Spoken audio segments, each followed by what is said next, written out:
नमस्कार प्यारे विद्यार्थियों, मैं रवि भारद्वाज। आज हम बात करने वाले हैं दोस्तों व्याख्याता भर्ती परीक्षा first grade first paper general science के पाठ्यक्रम और फिर इसके अपन टॉपिक्स स्टार्ट करने वाले हैं। सबसे पहले तो हम सिलेबस के बारे में जानेंगे कि सिलेबस क्या होता है, पाठ्यक्रम क्या है। एक्चुअली फर्स्ट ग्रेड में सभी सब्जेक्ट्स के विद्यार्थी बैठते हैं, तो कई बार पाठ्यक्रम को भी समझने में थोड़ी प्रॉब्लम होती है। कई सारे टॉपिक्स का हमें मीनिंग पता नहीं चल पाता है कि इस टॉपिक के अंदर हमें क्या क्या पढ़ना है, कहां से कहां तक पढ़ना है। जनरल साइंस में, सामान्य विज्ञान में फर्स्ट ग्रेड में 5 प्रश्न पूछे जाते हैं। कभी कभी संख्या एक ऊपर नीचे भी हो सकती है। महत्वपूर्ण बात यह है कि फर्स्ट ग्रेड के फर्स्ट पेपर में 5 क्वेश्चन अपना एक बड़ा रोल रखते हैं, क्योंकि उसमें लगभग सभी सब्जेक्ट कैसे आते हैं, कहां तक हम छोड़ सकते हैं उसको। अभी 2025 में लेटेस्ट फर्स्ट ग्रेड का जो पेपर हुआ है, उसमें आपने क्वेश्चंस का लेवल भी देख लिया होगा। क्वेश्चंस का लेवल जो 3 ग्रुप्स हमारे हुए हैं, उन सभी में बहुत ज्यादा भी लेवल नहीं है और कम भी नहीं है। और 2025 में ही नहीं, इससे पहले जितने भी फर्स्ट ग्रेड में पेपर हुए हैं, सभी के अंदर जनरल साइंस का प्रश्नों का जो स्तर है, क्वेश्चंस का लेवल अच्छा रहा है। क्योंकि इसमें जो क्वेश्चन होते हैं वो डायरेक्ट सिंपल नहीं आते हैं, थोड़ा सा सोच पर आधारित होते हैं। 5 क्वेश्चन में से 1 या 2 क्वेश्चन तो ऐसे होते हैं जिनको सब्जेक्ट वाला बंदा है, जो सब्जेक्ट रिलेट करता है, वो ही उनको सही कर पाता है। लेकिन सही तो हमें भी करने हैं दोस्तों, अदर स्ट्रीम वाले बच्चों को भी। उसके लिए हमें थोड़ी सी मेहनत ज्यादा करनी पड़ेगी। कई बार स्टूडेंट ये सोचता है कि सर 5 क्वेश्चन के लिए इतनी क्लासेज कैसे पढ़ें। तो भाई देखो, पढ़ना पड़ेगा। जैसा कि 2025 का रिजल्ट आपके सामने है, अधिकांश बच्चे फर्स्ट पेपर में फेल हो रहे हैं। सब्जेक्ट उनका अच्छा हो गया, अच्छी स्कोरिंग है नो डाउट, लेकिन फर्स्ट पेपर में उनके 30 क्वेश्चंस भी राइट नहीं हो रहे हैं। उसका कारण यही है कि जनरली जो मैथ्स है, साइंस है, रीजनिंग है, ये इतने टफ आते हैं क्योंकि सिलेक्शन इन्हीं पर आधारित हो जाता है। कई बार बच्चा ये सोचता है कि चलो हमारे अदर सब्जेक्ट वो स्ट्रॉन्ग है, उनमें अपन अच्छे नंबर ले आएंगे, लेकिन कई बार ऐसा होता है कि उन प्रश्नों का लेवल इतना बढ़िया आ जाता है कि हम उसमें भी बहुत अच्छे नंबर नहीं ला पाते, करंट बहुत लेवल का आ जाता है। इसलिए मैं कहता हूं कि बच्चे को सिलेबस का कोई भी बिंदु नहीं छोड़ना चाहिए। और अभी आपके पास तो बहुत शानदार टाइम टेबल दिया है गवर्नमेंट के द्वारा, अच्छा पर्याप्त समय है, तो बहुत अच्छे से आप मेहनत कर सकते हो। और साइंस, मैथ्स, रीजनिंग ऐसे टेक्निकल सब्जेक्ट होते हैं कि इनमें आप थोड़ा अच्छे से पढ़ लो ना टॉपिक को, तो 100% क्वेश्चन सही हो जाएगा। हो सकता है 5 में से 1 प्रश्न ऐसा आ जाए जो आपसे नहीं आए, लेकिन 4 तो हमारे हो कम से कम सही। उम्मीद हम करते हैं और इस तरीके से अपन मेहनत करने वाले हैं इन सारी क्लासेस के अंदर कि आपका कोई भी प्रश्न गलत होने की संभावना नहीं रहे। थोड़ा सा अपन अच्छा लेवल लेकर के चलेंगे। और बाकी आपने 2025 का पेपर दिया होगा, तो उससे आप थोड़े मोटिवेट भी हुए होंगे कि कहीं ना कहीं हमारा लेवल हमें बढ़ाना पड़ेगा। डायरेक्ट प्रश्न नहीं आते हैं, समझ पर आधारित प्रश्न होते हैं। कौन कौन से टॉपिक्स हैं, कहां से प्रश्न पूछने की संभावना ज्यादा बनती है, ये सारी चर्चा अपन इस क्लास में करने वाले हैं। सबसे पहले अपन पाठ्यक्रम परिचर्चा की बात करेंगे, इस सिलेबस में कौन कौन से टॉपिक्स हैं, किसमें हमें क्या क्या पढ़ना है। इसके बाद में हम फर्स्ट टॉपिक इसमें स्टार्ट करेंगे। प्रत्येक टॉपिक को अच्छे से डिटेल में लेने वाले हैं। थोड़ा सा आपका साथ रहेगा, आप समझ पाओगे, बार बार चीजों को पढ़ोगे तो निश्चित रूप से समझ में आ जाती है। कई बार विद्यार्थी ये सोचता है कि सर इतना लेवल आएगा क्या, हम इतना पढ़ें क्या। भाई लेवल आ रहा है, और देखो समझदार विद्यार्थी तैयारी भी कर रहे हैं, उसी लेवल से पढ़ रहे हैं। 2025 में जो अभी लेटेस्ट क्वेश्चन आए हैं उनको भी मैं लेके चलूंगा। हर क्लास के बाद जो भी क्वेश्चन पूछे गए हैं या टॉपिक से संबंधित जो भी क्वेश्चन अभी तक आपके आए हुए हैं, उनके बारे में भी अपन चर्चा कर लेंगे। अभी लेटेस्ट 2025 में जो मैं आपको यहाँ पर पहला ही टॉपिक जो लेने वाला हूं, उससे भी 2 एग्जाम्स के अंदर, 2 ग्रुप के अंदर क्वेश्चन पूछा जा चुका है। ठीक है दोस्तों, तो आज की क्लास में अपन सबसे पहले तो पाठ्यक्रम स्टार्ट करते हैं। तो स्वागत कीजिएगा हमारी सामान्य विज्ञान की क्लास का। चलिए आज का पाठ्यक्रम हम पहले नोट करते हैं। सबसे पहले हम बात करते हैं दोस्तों, विज्ञान क्या है। थोड़ा सा हम परिचय पढ़ेंगे, फिर अपन इसके पाठ्यक्रम की ओर लेकर के चलेंगे आपको। सबसे पहले अपन बात करते हैं कि विज्ञान का मीनिंग क्या होता है। साइंस, साइंस जो शब्द है दोस्तों, ये लैटिन भाषा के साइंसिया वर्ड से बना है। किससे बना है? लैटिन लैंग्वेज के साइंसिया वर्ड से बना है। इसकी जो उत्पत्ति हुई है,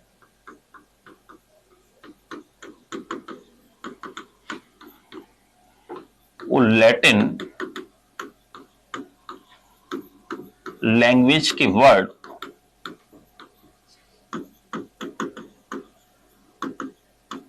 साइंसिया से हुई है। किससे हुई है? साइंसिया से हुई है। और साइंसिया शब्द का मीनिंग क्या होता है? साइंसिया शब्द का मीनिंग होता है नॉलेज, ज्ञान, परिणाम, रिजल्ट। साइंसिया से हुई है। और साइंसिया का जो मीनिंग है, साइंसिया का जो अर्थ है वो है दोस्तों ज्ञान, या इसको अपन कह सकते हैं नॉलेज। इसका मतलब क्या हुआ कि आप प्रकृति के अंदर, नेचर में जो भी ज्ञान प्राप्त करते हैं, जो नॉलेज हम लेते हैं, कोई भी प्रैक्टिकल हमने किया, कोई प्रयोग हमने किया और आपको रिजल्ट की प्राप्ति हो जाती है, तो वो ही आपके लिए क्या है? विज्ञान है। आप व्याख्याता भर्ती परीक्षा का जो पेपर यदि पास कर लोगे तो वो ही आपके लिए क्या है? साइंस है। साइंस शब्द का अर्थ होता है आविष्कार करना या खोज करना। क्या कहलाता है दोस्तों? साइंस कहलाता है। क्या कहलाता है? साइंस। तो एक छोटी सी परिभाषा कई बार हम पढ़ते हैं कि विज्ञान क्या है कि प्रकृति में क्रमबद्ध अध्ययन के द्वारा, सिस्टमैटिक स्टडी के द्वारा जो हमें नॉलेज प्राप्त होती है, जो हमें ज्ञान प्राप्त होता है, उसे क्या कहते हैं? विज्ञान कहते हैं। यानी प्रकृति में क्रमबद्ध अध्ययन के द्वारा प्रयोगों से अर्जित ज्ञान, प्रकृति में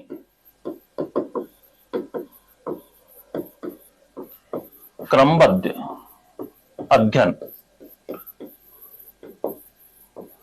सिस्टमैटिक स्टडी, क्रमबद्ध अध्ययन द्वारा प्रयोगों से अर्जित ज्ञान क्या कहलाता है दोस्तों? विज्ञान कहलाता है। क्या कहलाता है? विज्ञान कहलाता है। ये ज्ञान हमें कब प्राप्त होगा? जब हम सिस्टमैटिक स्टडी करेंगे।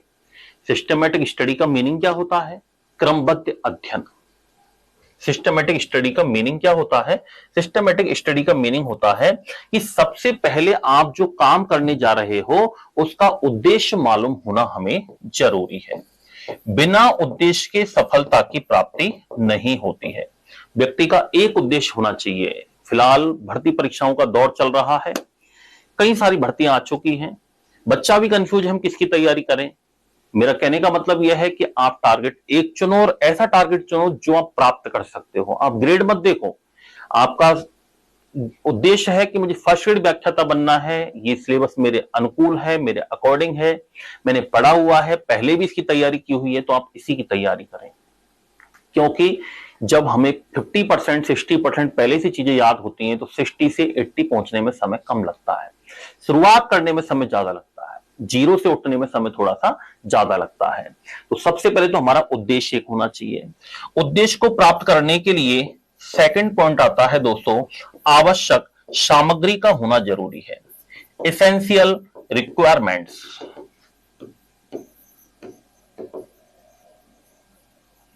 क्या क्या हमें चाहिए? आपका उद्देश्य व्याख्याता बनना, तो इसके लिए आपको प्रॉपर नोट चाहिए, कोचिंग चाहिए, पैसा भी चाहिए। ये सारी चीजें जब आपको मिल जाएंगी तो आप परिणाम प्राप्त करने में आपको आसानी होगी। यानी 30 सेकंड पॉइंट आता है आवश्यक सामग्री। तीसरा पॉइंट आता है सिद्धांत। प्रिंसिपल क्या है? प्रिंसिपल का मतलब होता है किस बेस पर हम काम करते हैं, हमारा काम करने का तरीका क्या है। कोई भी पाठ्यक्रम है उसका बेसिक प्रिंसिपल क्या है, कोई लॉ है तो उसका बेसिक प्रिंसिपल क्या है, तो प्रिंसिपल सिद्धांत। चौथा पॉइंट आता है दोस्तों हमारा क्रिया विधि। क्या आता है? क्रिया विधि, जिसको हम कहते हैं प्रोसीजर। क्या कहते हैं हम? प्रोसीजर कहते हैं। यानी हर काम को करने का तरीका हमें मालूम होना जरूरी है। क्रिया विधि के बाद आता है परीक्षण, जिसे टेस्ट कहते हैं। आप लोगों के टेस्ट लेते हैं क्लास के अंदर, ऑनलाइन ऑफलाइन दोनों तरीके से। तो टेस्ट से क्या पता चलता है? टेस्ट क्यों लिया जाता है? टेस्ट से परिणाम की प्राप्ति का पता लग जाता है कि हमारा रिजल्ट क्या प्राप्त होने वाला है। एक किसान जब खेत में खेती करता है तो क्या बाजरा बोने के बाद सीधा काटने जाता है? नहीं, वो बाजरा बोने के बाद अगले दिन फिर सुबह देखने जाता है। अगले दिन फिर देखने जाता है कि उसका बाजरा कहीं घनेरा तो नहीं है, 2-5 दिन लगातार कंटिन्यूअस वो उसको देख रेख करता है, कोई जानवर नुकसान तो नहीं पहुंचा रहा है, उगा है नहीं उगा है, कहीं उगा है तो हो सकता है कहीं इससे ज्यादा पेड़ उग गए हों, तो उनको किसान उस टाइम बारिश के दिनों में क्या होता है, पेड़ को उखाड़ करके अपन अन्य जगह पे लगाते हैं, तो वहां पर वो इम्प्लांट हो जाता है, रोपित हो जाता है, ग्रोथ करने लग जाता है वो। तो ये सारा परीक्षण वो करता है। उसके बाद जैसे ही फसल बड़ी होती है, फिर उसमें खाद वगैरह डालता है, पानी देता है उसके अंदर, जानवरों से सुरक्षा के उपाय करता है, कीड़े मकोड़े जो लग जाते हैं उनके लिए दवाइयों को छिड़काव करता है, बड़ी हो जाती है तो और देख रेख करता है, लास्ट में जाके उससे किसकी प्राप्ति होती है, रिजल्ट की प्राप्ति होती है, परिणाम की प्राप्ति होती है। इसका मतलब यह हुआ कि किसान ने सिस्टमेटिक स्टडी की, तब जाकर के उसे किसका परिणाम प्राप्त हुआ, एक उसको फसल प्राप्त हुई, और इसी को हम कहते हैं विज्ञान। वही किसान के लिए, फार्मर के लिए क्या है दोस्तों, साइंस है, वही उसके लिए नॉलेज है, वही उसका क्या है, ज्ञान है। यानी एक परीक्षण से हमें यह पता चलता है। कई बार किसान कह देते हैं ना, अपन लोग अपन सभी खेतीबाड़ी करते ही हैं, गांव में अपने घर वाले करते ही हैं, तो कई बार अपन कहते हैं अब की बार तो फसल अच्छी नहीं है, अब की बार फसल तो खराब हो गई। वो क्यों कहते हैं, देखने जा रहे हैं खेतों को डेली, तभी तो कह पा रहे हैं वो, यानी परीक्षण कर रहे हैं, वो टेस्ट ले रहे हैं उसका कि हमारी खेती किस तरीके की चल रही है। कई बार हम कहते हैं अब की बार तो शानदार फसल होगी, इसका मतलब है कि हम टेस्ट जो ले रहे हैं, अपन ऑब्जर्वेशन जो कर रहे हैं, उसके आधार पर हम बता पा रहे हैं। इसीलिए आपको परिणाम, मेन एग्जाम देने से पहले भी आपको टेस्ट देना बहुत जरूरी है। तो टेस्ट, परीक्षण, ये भी जरूरी होता है परिणाम के लिए। और जब व्यक्ति इतने सारे क्रमबद्ध अध्ययन से गुजर जाता है, तब जाकर के उसे लास्ट में किसकी प्राप्ति होती है, परिणाम की प्राप्ति होती है, रिजल्ट की प्राप्ति होती है। यानी प्रकृति में क्रमबद्ध अध्ययन के द्वारा प्रयोगों से प्राप्त ज्ञान को क्या कहते हैं बेटा, विज्ञान कहते हैं। क्या कहते हैं, विज्ञान। सिस्टमेटिक स्टडी इन नेचर, जिससे हम क्या प्राप्त करते हैं, नॉलेज प्राप्त करते हैं, उसी को हम क्या कहते हैं, साइंस कहते हैं, विज्ञान कहते हैं। विज्ञान जो है दोस्तों, ये बिल्कुल बहुत पुरातन काल से चला आ रहा विषय है। और एक शब्द आता है तकनीकी, दो शब्द अपने आते हैं, तो साइंस और एक आता है टेक्नोलॉजी। क्या मीनिंग है इन दोनों का, क्या इन दोनों में रिलेशनशिप है, क्या दोनों में डिफरेंस है। साइंस शब्द का अर्थ तो होता है दोस्तों किसी भी वस्तु का आविष्कार करना, किसी भी वस्तु की खोज करना, क्या कहलाता है, साइंस कहलाता है। और उस वस्तु को हम लोग हमारे उपयोग में किस प्रकार से लेते हैं, वो कहलाता है टेक्नोलॉजी। यानी टेक्नोलॉजी का मतलब क्या हुआ, टेक्नोलॉजी का मतलब हुआ यूज ऑफ साइंस, तकनीकी। टेक्नोलॉजी का मतलब क्या हुआ, विज्ञान का मानव जीवन में उपयोग, विज्ञान का मानव जीवन के हित के रूप में या मानव जीवन में उपयोग, use of science in human life.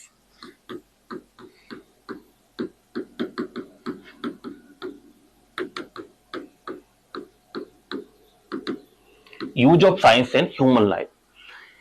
Mobile क्या है, साइंस है, विज्ञान है, और ये मेरे काम में आ रहा है, आपके काम में आ रहा है, ये आपके लिए क्या है, टेक्नोलॉजी है। आज आप घर बैठे क्लास को देख पा रहे हो, ये क्या है, टेक्नोलॉजी है। घड़ी क्या है, विज्ञान, और ये हमारे काम में आ रही है, ये मेरे लिए क्या है, टेक्नोलॉजी है।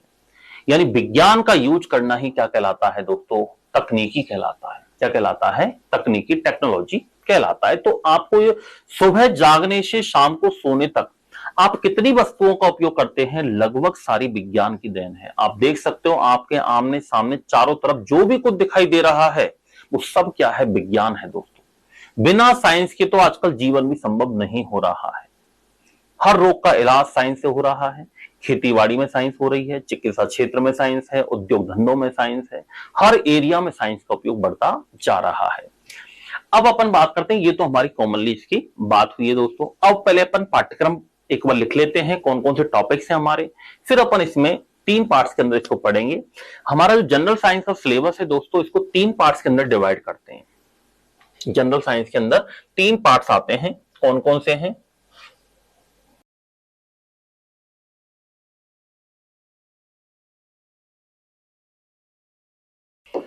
एक तो आता है जीव विज्ञान, एक आता है भौतिक विज्ञान, एक आता है रसायन विज्ञान, biology, physics and chemistry.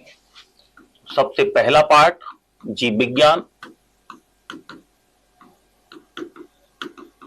Biology.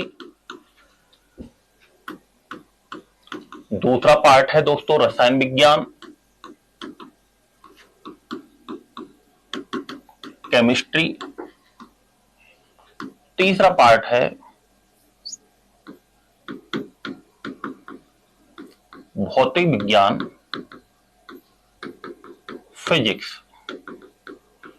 Physics से थोड़े से प्रश्न आपके अच्छे लेवल के पूछे जाते हैं। लेवल तो मतलब एक्चुअली क्या वो न्यूमेरिकल बेस्ड होते हैं, थोड़ा सा समझ आधारित होते हैं, वो ऐसे सीधा प्रश्न नहीं आता है। हो सकता है आ भी जाए, ऐसा भी नहीं आए, लेकिन अभी जैसे पूछे गए प्रश्न हैं तो एक पेपर के अंदर थोड़ा सा लेवल दिया है, घुमा के दिया है क्वेश्चन को, समझ आधारित है। बाकी नॉर्मली सारे क्वेश्चन जो अपन नोट्स पढ़ते हैं लिखते हैं उसमें से पूछे जाते हैं, तो ऐसा नहीं है कि सारे बाहर जाते हैं।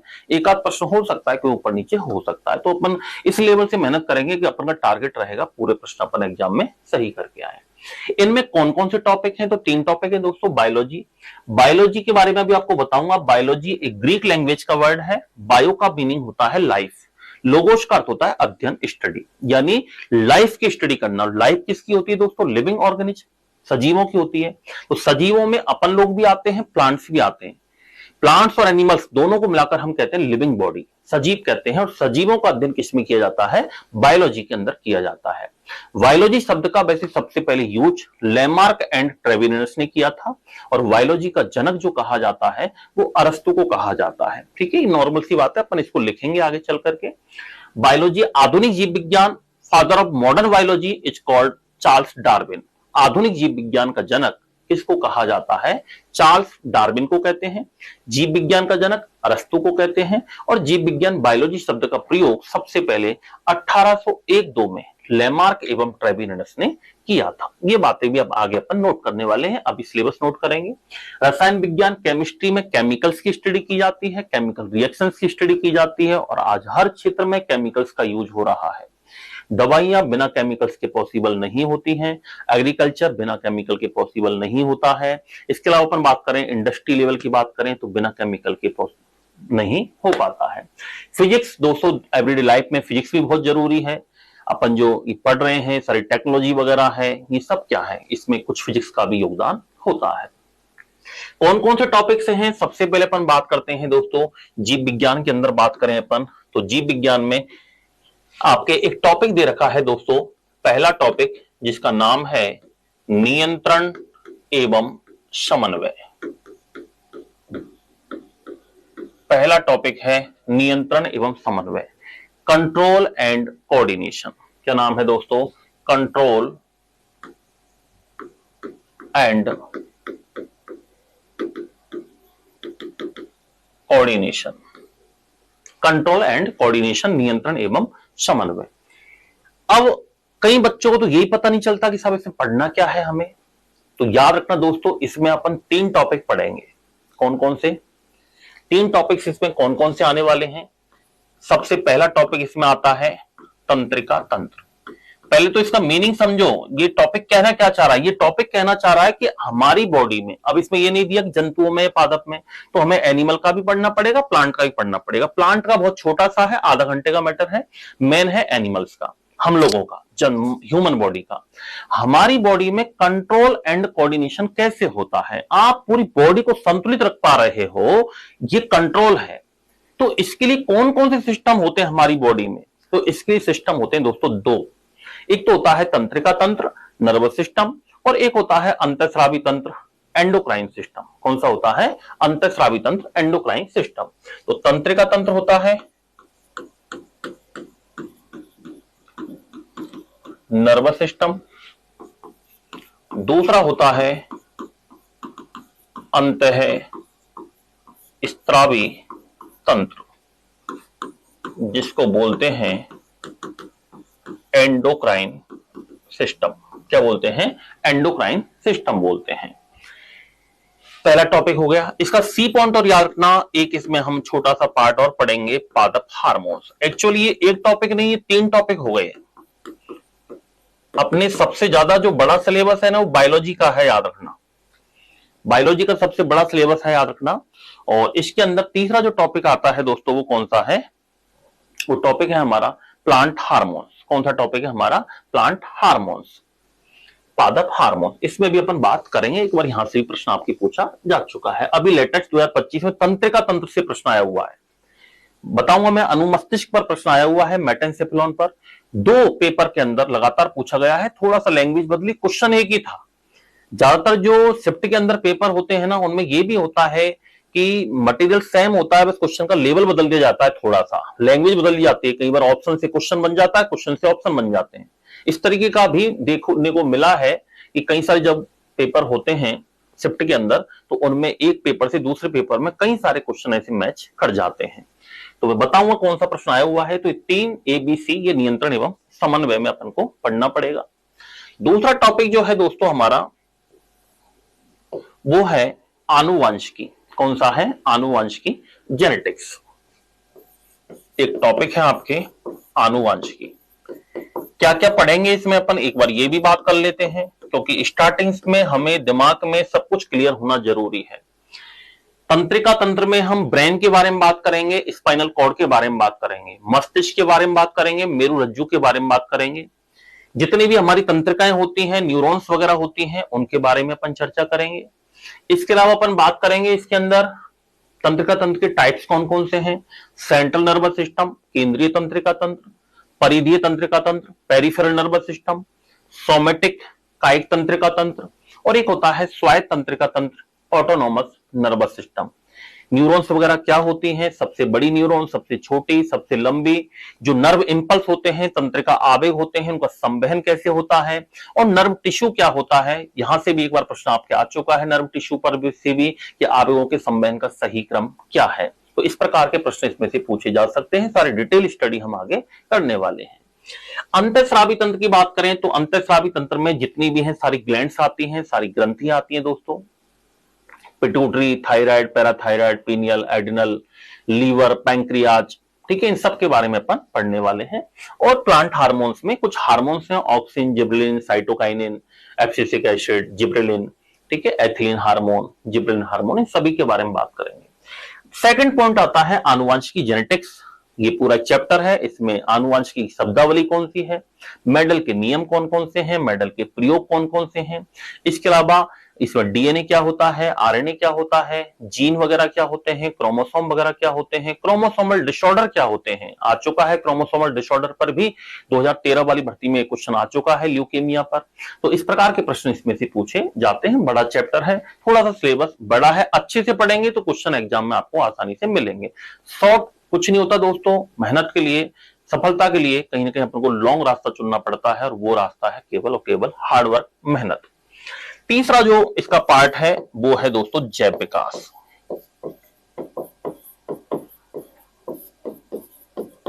एवोल्यूशन क्या है? जैव विकास, एवोल्यूशन। एवोल्यूशन में अपन पढ़ेंगे कि जीवों की उत्पत्ति विकास कैसे हुआ है, इनकी ओरिजिन डेवलपमेंट कैसे हुआ, लैमार्कनिज्म, डार्विनिज्म, म्यूटेशन थ्योरी। लैमार्कवाद क्या है, डार्विनवाद क्या है, उत्परिवर्तन सिद्धांत क्या है, समजातंग, समवृत्तियंग, होमोलोगस, एनालॉगस ऑर्गन्स क्या होते हैं, मनुष्य का विकास कैसे हुआ है, हमसे पहले कौन सा मानव था, उससे पहले कौन सा मानव था, आदि मानव का क्या नाम था। ये सारी चर्चा अपन बात करेंगे। इस जीवन का निर्माण कैसे हुआ, उत्पत्ति कैसे हुई, कुछ वैज्ञानिकों ने सिद्धांत दिए हैं, उन सब की चर्चा अपन इस टॉपिक के अंदर करने वाले हैं। ये तो हुआ हमारा जैव विकास। चौथा हमारा पॉइंट आता है दोस्तों, एक टॉपिक है आपके ऊतक। क्या आता है? ऊतक, जिसमें अपन टिश्यू के बारे में बात करेंगे। इसमें एनिमल टिश्यू भी पढ़ने हैं दोस्तों, और प्लांट टिश्यू भी पढ़ने हैं, जंतु ऊतक भी पढ़ने हैं, और पादप ऊतक भी इसमें आपको पढ़ने होते हैं। पांचवा जो टॉपिक आता है हमारा, उसका नाम है दोस्तों जैव विविधता।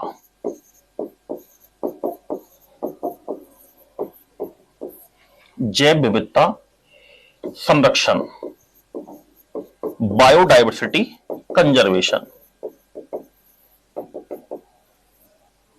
Biodiversity conservation. जैव विविधता संरक्षण के अंदर कुछ बातें अपन को पता होना जरूरी है कि इसमें क्या पढ़ना है। ये टॉपिक थोड़ा सा हमारा ज्योग्राफी से रिलेट करता है और साइंस से रिलेट करता है। ज्योग्राफी में जैसे आप बात करते हो बायोस्फीयर रिजर्व वगैरह हैं, टाइगर प्रोजेक्ट हैं, अभ्यारण्य वगैरह हैं, वहां से भी क्वेश्चन आ सकता है। एक बायोडाइवर्सिटी के लिए क्या क्या सीमाएं होती हैं, लिमिटेशंस क्या होती हैं, टेम्परेचर वगैरह क्या होना चाहिए, ऐसे भी क्वेश्चन इसमें से पूछे जाते हैं। इसके अलावा बायोडाइवर्सिटी में हमारा जो एक 9th क्लास में चैप्टर दे रखा है उसमें अपन नॉर्मल छोटा क्लासिफिकेशन पढ़ते हैं कि जीवों को किस प्रकार से वर्गीकरण किया गया है, हॉट स्पॉट एरिया कौन कौन से हैं, कितना टेम्परेचर चाहिए, पहाड़ी इलाकों में जो प्लांट्स होते हैं उनके लिए कितना टेम्परेचर चाहिए, वर्षा रेखा क्या होती है, इस प्रकार के क्वेश्चन भी इसमें से पूछा पहले जा चुका है। एक इसमें इकोलॉजी वाला पार्ट भी आता है, पारिस्थितिकी आता है, इकोसिस्टम क्या है, अबायोटिक फैक्टर अजैविक घटक क्या है, जैविक घटक बायोटिक फैक्टर क्या है, किस प्रकार से इन फैक्टर से हमारा जीवन, प्लांट्स की जो लाइफ है वो इफेक्टेड होती है, ये सारी चर्चा इसमें अपन करने वाले हैं। इकोलॉजिकल पिरामिड क्या होते हैं, पारिस्थितिकी स्तूप क्या होते हैं। इसके अलावा इसमें अपन बात करेंगे इकोलॉजिकल जो श्रृंखलाएं होती हैं, खाद्य श्रृंखलाएं, फूड चेन क्या होती हैं, फूड चेन पर भी आपके प्रश्न आ चुका है लास्ट बार। तो इस प्रकार की सारी चीजें पर इकोलॉजी वगैरह इसमें पर पढ़ने वाले हैं। इसमें जैव विविधता संरक्षण, जैव विविधता का विकास, प्राकृतिक संसाधन सुरक्षा, इकोलॉजी, इन सब के बारे में अपन बात करेंगे। एक बार क्वेश्चन हालांकि आपके बायोटेक्नोलॉजी से भी आया हुआ है एग्जाम में, बीटी का पूरा नाम पूछा था, जिसमें बीटी का पूरा नाम बैसिलस थूरिजिएंसिस होता है। हालांकि हमारे वो टॉपिक नहीं है, लेकिन कुछ जो महत्वपूर्ण चीजें हैं वो अपन लास्ट में लेकर के चलेंगे। अब देखो कई बार ऐसा होता है कि एक प्रश्न हो सकता है आउट ऑफ सिलेबस पूछ ले, तब थोड़ी तकलीफ बढ़ जाती है, क्योंकि फिक्स तो सिलेबस है अपने पास, इनको तो अपन अच्छे से पढ़ सकते हैं। बाकी इसके अलावा तो साइंस में बहुत सारे टॉपिक होते हैं, एक दो टॉपिक हो तो अपन चलो फिर भी पढ़ लें, फिर भी मुझे जो लगेगा लास्ट में इंपॉर्टेंट वो भी अपन साथ में कंक्लूड करके चलने वाले हैं। तो ये टॉपिक तो है दोस्तों अपने जीव विज्ञान के हैं। फिर रसायन विज्ञान की हम बात करें तो रसायन विज्ञान में हमारे जो टॉपिक आते हैं वो पहला टॉपिक आता है परमाणु एवं अणु। सबसे पहला टॉपिक जो आता है केमिस्ट्री में उसका नाम है परमाणु एवं अणु।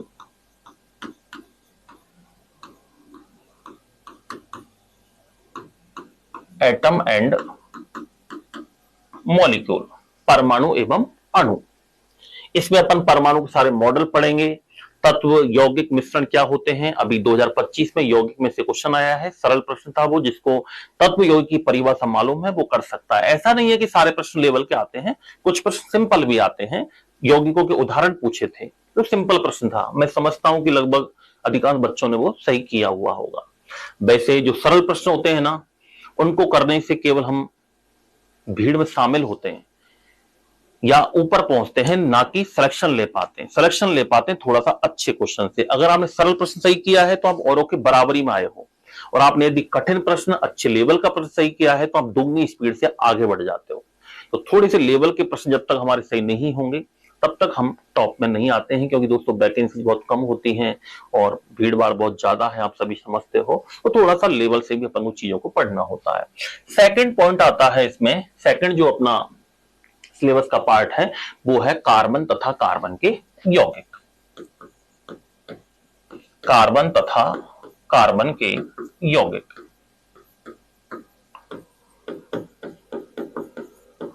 मैं सिलेबस को एकदम सेट कर रहा हूं जिस तरीके से हमें पढ़ना चाहिए। कार्बन एंड इट्स कंपाउंड्स, इनके बारे में अपन बात करेंगे। बड़ा टॉपिक है दोस्तों ये। इसमें हीरा, graphite, fluorine, carbon dioxide, carbon monoxide, ethanol, methanol, acetic acid, lactic acid, सिरका वगैरह। सिरके पर अभी 2025 में क्वेश्चन आया हुआ है, एसिटिक एसिड वाले पर। इससे पहले भी आया हुआ है, वो क्वेश्चन रिपीट हुआ था इस बार एक।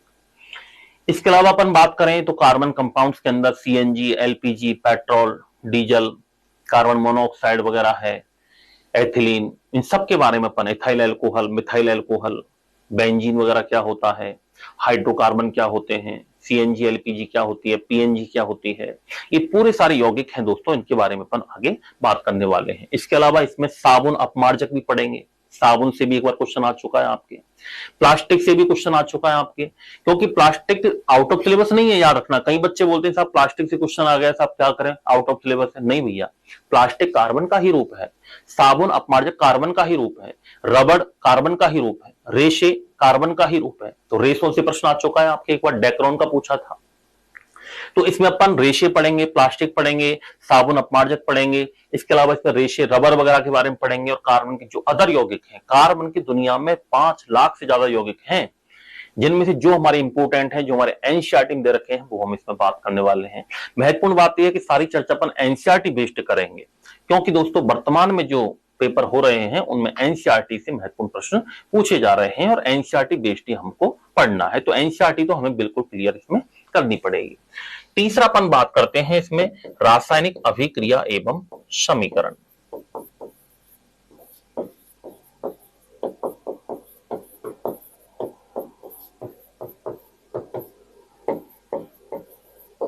Chemical reactions and equations.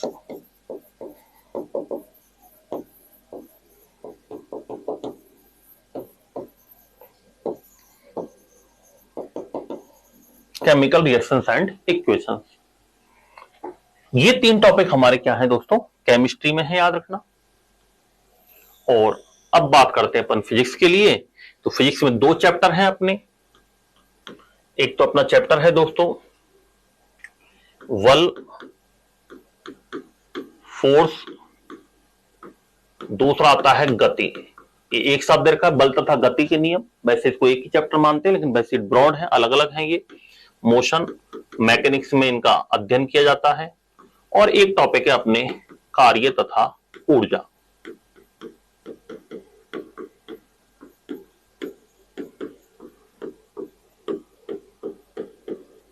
Work and energy, ये 3 टॉपिक हमारे किस में है दोस्तों, फिजिक्स में है। यहां पर थोड़ा सा समझ आधारित प्रश्न आता है, तो अपन पूरी मेहनत करेंगे इस पर कि किस तरीके से प्रश्न आपके बन सकते हैं। न्यूमेरिकल्स वगैरह भी अपन लेकर के चलेंगे। अभी एक न्यूमेरिकल पूछा था 2025 में, अपने नोट्स में से डिट्टो पूछा गया है, केवल और केवल संख्या चेंज हुई है, बस संख्या भी कोई बहुत बड़ी नहीं, शायद 10,000 की जगह 20,000 कुछ ऐसा आया था, केवल संख्या चेंज हुई है, बाकी डिट्टो क्वेश्चन आया हुआ है। वो क्वेश्चन पहले भी आया हुआ है, पुराने पेपर्स के अंदर भी एक बार पूछा गया है, वो क्वेश्चन रिपीट हुआ है, थोड़ा सा बस तरीका बदल दिया था, उसमें एक इकाई यूनिट बदल दी थी बस उसकी, तो ऐसा भी प्रश्न पूछा जा चुका है। तो ये था दोस्तों हमारा जनरल साइंस का सिलेबस। ये 3 पार्ट हमने किए हैं, बायोलॉजी, फिजिक्स और केमिस्ट्री। अब हम इसमें एक एक टॉपिक के बारे में डिटेल में बात करने वाले हैं। तो सबसे पहला जो टॉपिक हम स्टार्ट कर रहे हैं दोस्तों, वो कर रहे हैं अपन जीव विज्ञान बायोलॉजी। और जीव विज्ञान बायोलॉजी में पहला टॉपिक अपन पढ़ने जा रहे हैं, जिसका नाम है नियंत्रण एवं समन्वय। क्या नाम है, नियंत्रण एवं समन्वय। तो पहला पार्ट जो हम पढ़ने वाले हैं दोस्तों, वो है जीव विज्ञान। थोड़ा सा हमें पता होना जरूरी है भाई बायोलॉजी के बारे में, कोई पता नहीं प्रश्न कहां से आ जाए, कई बार सरल प्रश्न भी आ जाता है। और देखो प्रश्न सरल कठिन कुछ नहीं होता, हम पे आता है तो सरल है, नहीं आता है तो कठिन है, सिंपल सी बात ये है। आपसे पूछ लिया आधुनिक जीव विज्ञान के जनक कौन है, और नहीं आता है तो वही हमारे लिए क्या है, कठिन है। ये बायोलॉजी दोस्तों 2 शब्दों से मिलकर बना है। बायोलॉजी 2 शब्दों से निर्मित है। ये कौन कौन सा, एक तो है दोस्तों बायोस और एक है लोगोस। 2 शब्दों से मिलकर बना है, ग्रीक लैंग्वेज का वर्ड है। बायोस का अर्थ होता है लाइफ, क्या होता है सर, लाइफ, जीवन। और लोगोस का अर्थ होता है टू स्टडी, का अध्ययन करना, अर्थात जीवों का अध्ययन करना, अर्थात जीवों का अध्ययन करना, study of living beings.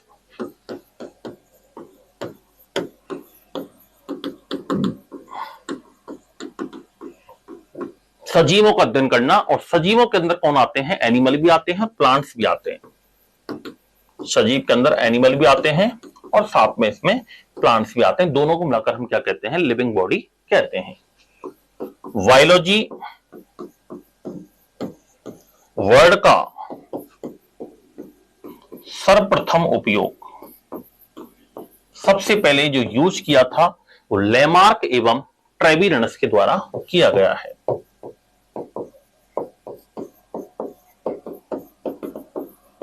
Lamarck एवं ट्रेविरनस द्वारा किया गया है, 1801-2 में किया गया है। बायोलॉजी का जनक, जीव विज्ञान का जनक,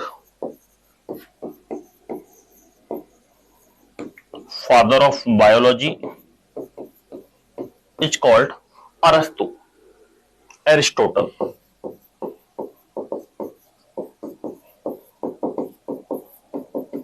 बायोलॉजी का जनक किसको कहा जाता है? अरस्तु को कहते हैं, एरिस्टोटल को कहा जाता है। आधुनिक जीव विज्ञान का जनक,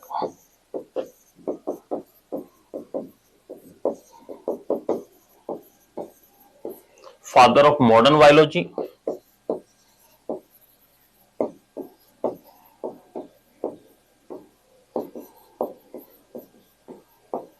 आधुनिक जीव विज्ञान का जनक कहा जाता है चार्ल्स डार्विन को। किसको बोलते हैं? चार्ल्स डार्विन को कहा जाता है।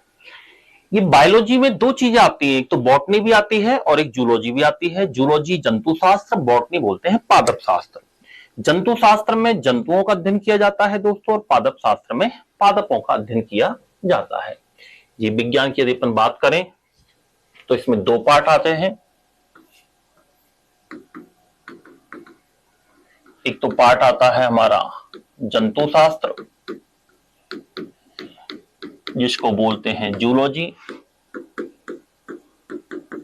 दूसरा पार्ट है पादप शास्त्र, जिसको बोलते हैं बॉटनी।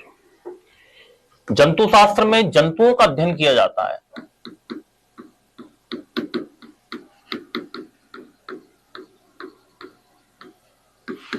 स्टडी ऑफ एनिमल्स, कि एनिमल्स की उत्पत्ति कैसे होती है, ओरिजिन कैसे होता है, इनका डेवलपमेंट विकास कैसे होता है। इसके अलावा अपन बात करें तो इसमें इनकी स्ट्रक्चर कैसी होती है, इनकी एनाटॉमी कैसी होती है, इनकी फिजियोलॉजी कैसी होती है, सारी बातें इसमें पूछी जाती हैं। और जीव विज्ञान का, जंतु शास्त्र का जनक वही है जो जीव विज्ञान के हैं। कौन? अरस्तु। कौन है? अरस्तु हैं। इनको एरिस्टोटल भी लिखा जाता है। पादप शास्त्र की बात करें तो पादप शास्त्र में पादपों का अध्ययन किया जाता है। Study of plants. अरस्तु ने, एरिस्टोटल ने एक बुक लिखी थी हिस्टोरिया एनिमेलिया। उस हिस्टोरिया एनिमेलिया में लगभग 500 एनिमल स्पीसीज, लगभग 500 जंतु प्रजातियों का विस्तृत वर्णन किया है। इसलिए अरस्तु को क्या कहते हैं? जंतु शास्त्र का जनक कहते हैं। और पादप शास्त्र में पादप शास्त्र का जो जनक कहा जाता है वो कहते हैं थियोफ्रास्टस को। किसको कहा जाता है? थियोफ्रास्टस को बोलते हैं। और इन्होंने भी एक पुस्तक लिखी थी जिसका नाम है हिस्टोरिया प्लांटेरम। हिस्टोरिया प्लांटेरम में लगभग 500 प्लांट स्पीसीज का, 500 पादप प्रजातियों का विस्तृत वर्णन किया है। इसलिए थियोफ्रास्टस को क्या बोलते हैं? पादप शास्त्र का जनक कहते हैं। क्या कहते हैं? पादप शास्त्र का जनक कहा जाता है।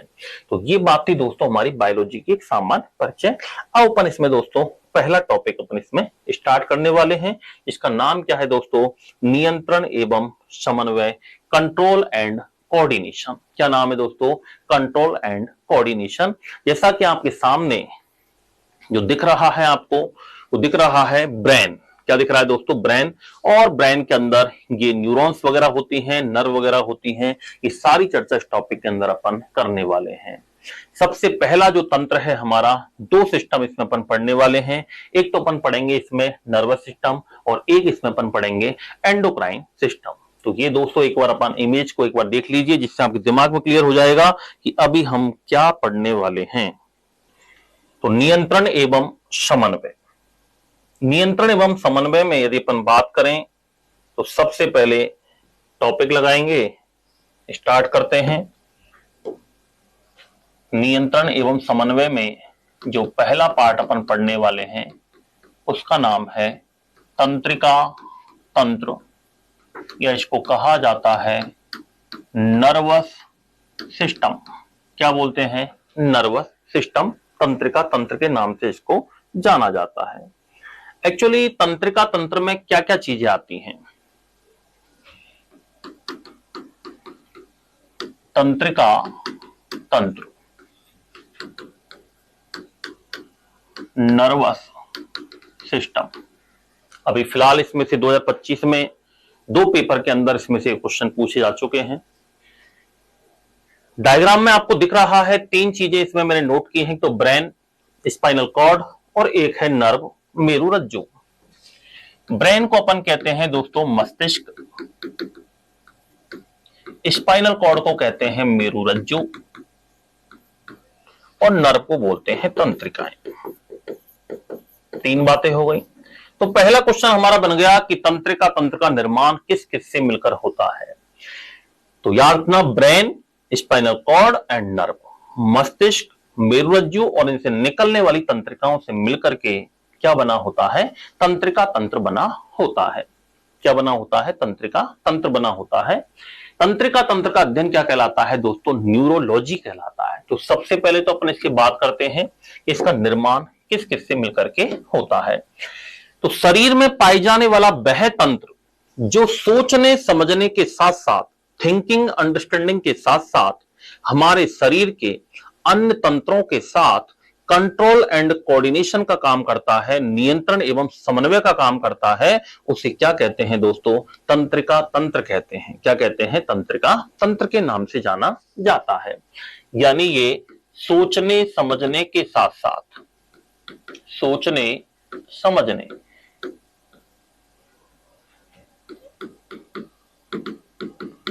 थिंकिंग एंड अंडरस्टैंडिंग, ये इसका मेन काम होता है। लेकिन ये तो होता ही है, इसके अलावा जो अन्य क्रियाएं हैं, सोचने समझने के साथ साथ अन्य तंत्रों पर, अन्य सिस्टम्स पर क्या करता है, ये नियंत्रण समन्वय का कार्य करता है। नियंत्रण एंड समन्वय, नियंत्रण समन्वय का कार्य करता है, कंट्रोल एंड कोऑर्डिनेशन का काम करता है, उसे क्या कहते हैं, नर्वस सिस्टम कहते हैं। क्या कहते हैं, नर्वस सिस्टम। नर्वस सिस्टम के निर्माण की यदि हम बात करें कि इसका फॉर्मेशन किस किस से मिलकर के होता है, इसका कंपोजिशन क्या है, तो तंत्रिका तंत्र में 3 चीजें आती हैं दोस्तों। एक तो कौन आता है, मस्तिष्क आता है, इसको अपन लिख सकते हैं ब्रेन, डिटेल में बात करने वाले हैं आगे। सेकंड पॉइंट आता है हमारा मेरुरज्जु। क्या आता है, मेरुरज्जु, स्पाइनल कॉर्ड, इसके बारे में भी अपन बात करेंगे, मेरुरज्जु के बारे में। और तीसरा है इन दोनों से निकलने वाली तंत्रिकाएं। क्या आती हैं, तंत्रिकाएं, जिनको बोलते हैं नर्व्स। क्या बोलते हैं दोस्तों, नर्व के नाम से जाना जाता है।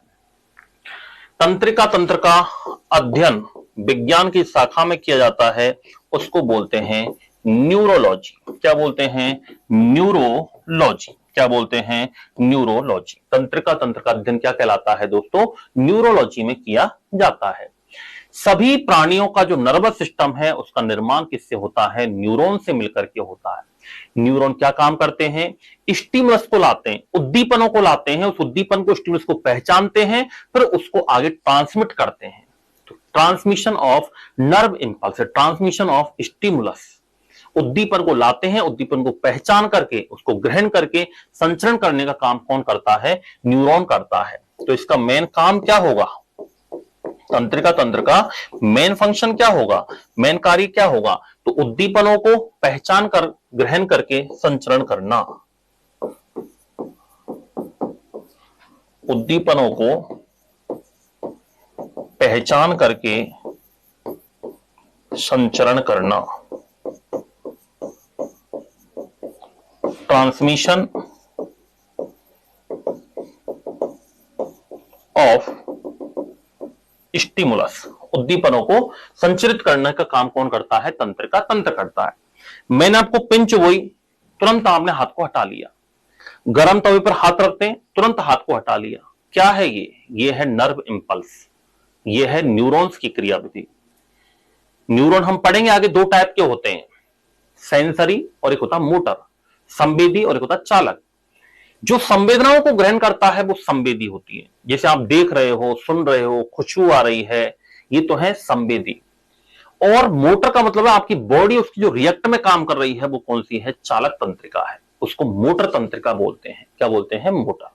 जैसे मैंने आपको टच किया, ये टच किया तो ये आवेग इंपल्स गया सेंसर के द्वारा और मैंने तुरंत हाथ को हटा लिया, ये क्या है, मोटर न्यूरॉन है। तो दो प्रकार के न्यूरॉन हो गए, संवेदी और एक चालक, सेंसरी एंड मोटर। और जो दोनों की तरह काम करता है उसको बोलते हैं मिक्स, क्या बोलते हैं, मिश्रित तंत्रिका बोलते हैं। क्या बोलते हैं, मिश्रित तंत्रिका के नाम से जानते हैं। तो ये तीनों से मिलकर क्या बना होता है, हमारा तंत्रिका तंत्र का निर्माण होता है। याद रखना दोस्तों, जो नॉन वर्टिब्रेट होते हैं, दो प्रकार के जीव होते हैं, एक तो अकशेरुकी, एक होते हैं कशेरुकी। नॉन वर्टिब्रेट, एक होते हैं वर्टिब्रेट। नॉन वर्टिब्रेट का मतलब होता है जिनमें स्पाइनल कॉर्ड प्रॉपर नहीं होता है, उनमें सिंपल टाइप का नर्वस सिस्टम होता है। जैसे अपन बात करें तो आर्थ्रोपोडा है, मोलस्का वगैरह है, एकाइनोडर्मेटा वगैरह है, उनकी बात कर रहे हैं, वो तो आते हैं नॉन कॉर्डेटा में। पोरीफेरा है, सीलंट्रेटा है, हालांकि पोरीफेरा में तंत्रिका तंत्र नहीं होता है, पोरीफेरा में तो केवल सेलुलर लेवल का ही ऑर्गेनाइजेशन होता है। स्पंज का नाम सुना होगा आपने, स्पंज पोरीफेरा में आता है, हाइड्रा सीलंट्रेटा में आता है। और एक आते हैं कशेरुकी वर्टिब्रेट्स, इनके अंदर डेवलप नर्वस सिस्टम होता है। जैसे अपन लोग हैं, मेंढक है, इसके अलावा अपन बात करें सर्प वगैरह है, मछली वगैरह है, ये क्या है दोस्तों, कशेरुकी होते हैं। तो वर्टिब्रेट्स प्राणियों में विकसित तंत्रिका तंत्र पाया जाता है, निम्न कशेरुकियों में सिंपल टाइप का होता है। तो निम्न कशेरुकी जिनको अपन कह सकते हैं नॉन वर्टिब्रेट्स, इनमें सिंपल टाइप का नर्वस सिस्टम होता है। केवल एक रिंग पाई जाती है, तंत्रिका बलय पाई जाती है, यानी सरल प्रकार का तंत्रिका तंत्र होता है, सरल प्रकार का तंत्रिका तंत्र होता है। और जो उच्च कशेरुकी होते हैं,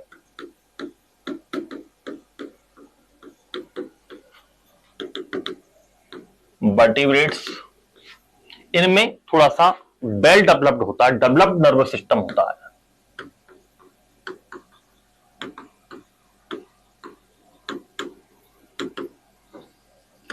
विकसित तंत्रिका तंत्र होता है,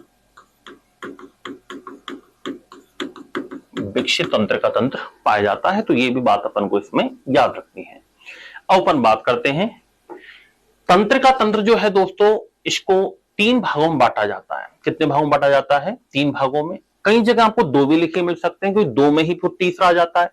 एनसीईआरटी में तो दे रखा है दो प्रकार, जैसे केंद्रीय तंत्रिका तंत्र, सेंट्रल नर्वस सिस्टम, एक दे रखा है परिधीय तंत्रिका तंत्र, पेरिफेरल नर्वस सिस्टम।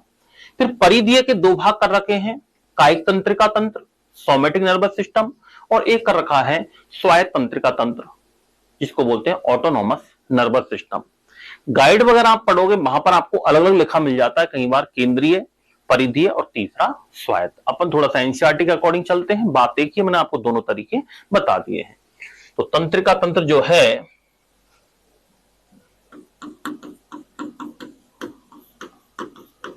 इसके मेनली दो पार्ट्स के अंदर अपन डिवाइड करते हैं इसको। दो पार्ट्स में कौन कौन सा आता है, सबसे पहला एक आता है केंद्रीय तंत्रिका तंत्र, सेंट्रल नर्वस सिस्टम, और एक आता है परिधीय तंत्रिका तंत्र।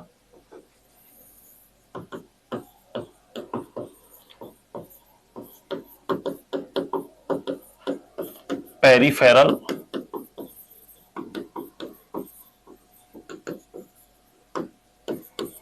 Nervous system. आगे अपन इसका शॉर्ट फॉर्म लिखेंगे, बार बार पूरा नाम नहीं लिखेंगे। इसको बोलते हैं सीएनएस, इसको बोलते हैं पीएनएस। ये तो सीएनएस है और ये क्या है, पीएनएस है। फिर इस पीएनएस को अपन आगे दो भागों में बांटते हैं, इसके भी दो पार्ट्स हैं। एक तो आता है कायिक तंत्रिका तंत्र, जिसको बोलते हैं सोमेटिक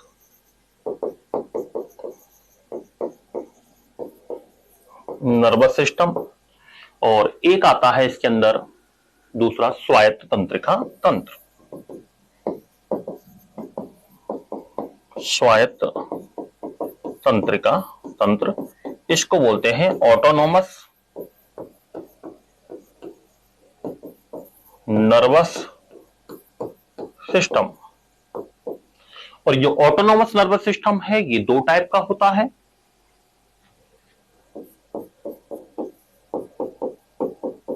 एक तो अनुकंपी और एक होता है परानुकंपी।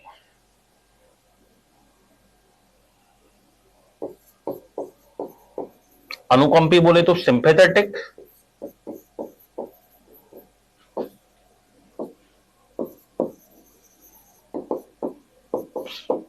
सिंपैथेटिक नर्वस सिस्टम, और एक होता है परानुकंपी, इसको बोलते हैं पैरासिम्पैथेटिक।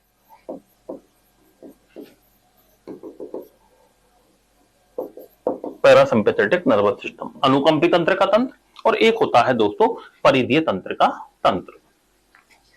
याद रखना, केंद्रीय तंत्र का तंत्र में दो ही चीजें आती हैं, ब्रेन और स्पाइनल कॉर्ड। मेरुरज्जु केंद्रीय में नहीं आती, मेरुरज्जु से निकलने वाली तंत्रिकाएं न्यूरॉन्स केंद्रीय में नहीं आती हैं।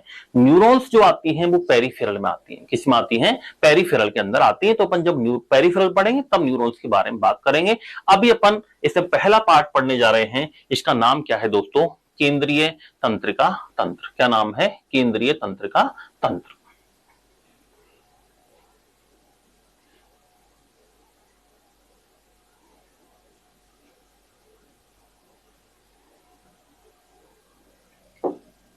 पहला पार्ट इसका जो अपन पढ़ने वाले हैं, केंद्रीय तंत्रिका तंत्र, और हेडिंग लगाएंगे केंद्रीय तंत्रिका तंत्र। शॉर्ट में अपन लिख सकते हैं सेंट्रल नर्वस सिस्टम। केंद्रीय तंत्र का निर्माण, वहां तो हमने लिखा था दोस्तों तीनों बातें, मस्तिष्क, मेरुरज्जु एंड नर्व। अब नर्व को हटा दो क्योंकि नर्व जाएगी पेरिफेरल में, और ब्रेन और स्पाइनल कॉर्ड ये दोनों किसमें आते हैं? केंद्रीय के अंदर आते हैं। तो इसका जो निर्माण होता है वो दोनों चीजों से मिलकर होता है, एक तो मस्तिष्क और साथ में मेरुरज्जु। ब्रेन प्लस स्पाइनल कॉर्ड, इन दो के बारे में अपन बात करेंगे। ये ब्रेन और स्पाइनल कॉर्ड का निर्माण किससे होता है? जब एम्ब्रियो का निर्माण होता है तो एम्ब्रियो में एक स्टेज आती है, इसको बोलते हैं गैस्ट्रूला। सबसे पहले युग्मनज बनता है, सबसे पहले स्पर्म ओवम फ्यूज होते हैं, निषेचन होता है, फर्टिलाइजेशन होता है, तो युग्मनज बनता है जायगोट। जायगोट से बनता है फिर विदलन क्रिया के द्वारा मोरूला, क्लीवेज मेथड के द्वारा मोरूला बनता है। मोरूला लगभग 8 से 16 सेल्स का समूह होता है। फिर मोरूला से बनता है ब्लास्टोसिस्ट या ब्लास्टूला बनता है, और ब्लास्टूला से बनता है गैस्ट्रूला। जो भ्रूण का रोपण होता है, एम्ब्रियो का जो इम्प्लांटेशन होता है गर्भाशय में, यूट्रस में, वो ब्लास्टूला अवस्था में होता है या ब्लास्टोसील फेज में होता है। और फिर जब भ्रूण का रोपण हो जाता है, एम्ब्रियो मां के गर्भाशय से जुड़ जाता है, प्लेसेंटा बन जाता है, तभी अगला जो स्टेप आता है उसको बोलते हैं गैस्ट्रूला। और गैस्ट्रूला क्या होता है? गैस्ट्रूला में 3 लेयर बन जाती हैं दोस्तों, एक्टोडर्म, मेसोडर्म, एंडोडर्म। ये जो एक्टोडर्म, मेसोडर्म, एंडोडर्म जो हैं, इनसे ही अलग अलग अंगों का निर्माण होता है। तो कई बार अपन पढ़ते हैं कि सबसे पहले किस तंत्र का निर्माण होता है, तो याद रखना सबसे पहले तंत्रिका तंत्र का निर्माण होता है। कौन सी परत से होता है? तो एक्टोडर्म से होता है। किससे होता है? एक्टोडर्म से होता है। तो एम्ब्रियो गैस्ट्रुलेशन के पश्चात एक्टोडर्म से बनने वाली एक न्यूरल ट्यूब होती है, उस न्यूरल ट्यूब से इसका निर्माण होता है। तो एक्टोडर्म से बनने वाली न्यूरल ट्यूब से होता है। एक्टोडर्म से निर्मित न्यूरल ट्यूब से इसका क्या होता है? निर्माण होता है। एक नलिका बनती है, इसको क्या बोलते हैं? Neural tube. इस न्यूरल ट्यूब के दो भाग होते हैं, एक तो अग्रभाग, एक होता है पुच्छ भाग। एक होता है हेड पार्ट, एक होता है टेल पार्ट। हेड पार्ट से तो बनता है ब्रेन, और टेल पार्ट से क्या बनता है? Spinal cord. जो न्यूरल ट्यूब होती है, इस न्यूरल ट्यूब के दो पार्ट हैं, एक तो अग्रभाग, इसको अपन हेड पार्ट कह सकते हैं, और हेड पार्ट से तो किसका निर्माण होता है? ब्रेन का निर्माण होता है, मस्तिष्क का निर्माण होता है। किसका होता है? मस्तिष्क का निर्माण होता है, जो कि आपके सामने है। और एक इसका पुच्छ भाग होता है जिसको टेल पार्ट कहते हैं, और टेल पार्ट से किसका निर्माण होता है? मेरुरज्जु, स्पाइनल कॉर्ड का निर्माण होता है, मेरुरज्जु का निर्माण होता है। मेरुरज्जु क्या होती है आप देख सकते हो। ये तो हमारा ब्रेन है। अभी मैं हैंडमेडेड डायग्राम भी बनाऊंगा, इसमें अपन सारी चर्चा अपन करने वाले हैं। ये जो पार्ट है हमारा, ये पूरा क्या है? ब्रेन है। और ये जो पार्ट है ना, जो दोस्तों आपको दिख रही है रेड कलर की, ये क्या है? ये स्पाइनल कॉर्ड है। इसी को हम कहते हैं मेरुरज्जु। क्या बोलते हैं इसको? स्पाइनल कॉर्ड कहते हैं, मेरुरज्जु के नाम से जाना जाता है। ये स्पाइनल कॉर्ड है। और इन दोनों से जो तंत्रिकाएं निकल रही हैं, ये न्यूरॉन्स जो निकल रहे हैं, ये न्यूरॉन्स मिलकर के बनाते हैं पेरिफेरल नर्वस सिस्टम, या इसी को हम कहते हैं परिधीय तंत्रिका तंत्र। क्या बोलते हैं? परिधीय तंत्रिका तंत्र के नाम से जानते हैं। तो स्पाइनल कॉर्ड और मेरुरज्जु, ब्रेन। ये आपके सामने जो डायग्राम है दोस्तों, ब्रेन का है, याद रखना। इसमें मोटे मोटे पार्ट दे रखे हैं। ये तो केवल मैंने आपको दिखाया कि सब इस तरीके का हमारा ब्रेन होता है। अखरोट होता है ना, अखरोट, अखरोट जैसा होता है, इसलिए अखरोट खाने से भी दिमाग हमारा बढ़ता है। अखरोट खाया करो। इस तरीके का ब्रेन होता है। इसमें सारी चर्चा अपन करेंगे। इसमें तो गिने चुने पार्ट दे रखे हैं। इनमें कौन कौन से, देखो ये पूरा जो पार्ट आपको दिख रहा है ना, ये पूरा है सेरिबेलम। क्या है ये? Sorry, cerebrum. क्या नाम है? सेरिब्रम। और सेरिब्रम को हिंदी में कहते हैं दोस्तों प्रमस्तिष्क। क्या बोलते हैं? प्रमस्तिष्क बोलते हैं। ये मस्तिष्क का सबसे बड़ा भाग है। ये अग्र मस्तिष्क का भी पार्ट होता है। कौन सा? प्रमस्तिष्क।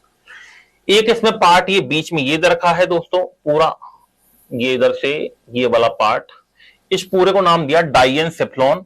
डाइएनसेफ्लॉन को हिंदी में कहा जाता है अग्र मस्तिष्क पश्च। क्या बोलते हैं इसको? अग्र मस्तिष्क पश्च। इस अग्र मस्तिष्क पश्च के भी अपन 3 पार्ट करने वाले हैं, थैलेमस, हाइपोथैलेमस, एपिथैलेमस। ठीक है, आगे बात करेंगे। ये ब्रेन स्टेम कहलाता है, इसको मस्तिष्क स्तंभ बोलते हैं। बात करेंगे आगे ब्रेन स्टेम में कौन कौन आता है। ये सेरिबेलम है। प्रश्न अब की बार यहां से आया था भाई, 2025 में 2 पेपर के अंदर प्रश्न यहां से आया है। सेरिबेलम पर क्वेश्चन पूछा है। इसी को हम कहते हैं अनुमस्तिष्क। क्या बोलते हैं इसी को? अनुमस्तिष्क बोलते हैं। प्रश्न हमारा यहीं से पूछा गया है। 2 प्रश्न आए हुए हैं, बताऊंगा आगे। हमारी जो बॉडी का बैलेंस बनाए रखता है ना, वो कौन बनाए रखता है? सेरिबेलम। इसको मेटेनसेफ्लॉन भी कहते हैं। 2 पेपर के अंदर आपके प्रश्न यहीं से पूछा गया है भी, लेटेस्ट रिसेंटली। तो ये तो कुछ मेन पार्ट इसमें दे रखे हैं। ये सेरिबेलम है, और ये आगे जाकर के बनाता है स्पाइनल कॉर्ड। क्या बनाता है? Spinal cord. जो मेडुला ऑब्लांगेटा वाला भाग होता है, वो ही आगे जाकर क्या बनाता है? स्पाइनल कॉर्ड का निर्माण करता है। तो ये तो एक सिंपल डायग्राम में लिया है। तो इस तरीके का हमारा ब्रेन होता है। थोड़ा सा मस्तिष्क में छाया चित्र का होना जरूरी है। अब इसमें अपन पूरा हैंडमेड डायग्राम बनाएंगे आगे, और अपन इसमें ब्रेन के बारे में अपन आगे बात करते हैं। याद रखना दोस्तों, ब्रेन का लगभग 70 से 80% विकास तो 2 वर्ष की उम्र में हो जाता है। पूर्ण विकास लगभग 6 वर्ष की उम्र में पूरा हो जाता है। स्पाइनल कॉर्ड का विकास जो होता है दोस्तों, वो लगभग 4 से 5 ईयर की उम्र में होता है। ये सीएनएस श्रम पर भी कंट्रोल करता है और अन्य पर भी कंट्रोल करता है। अब इसमें अपन ब्रेन के बारे में बात करते हैं। तो अब हेडिंग लगाएंगे अपन ब्रेन, मस्तिष्क।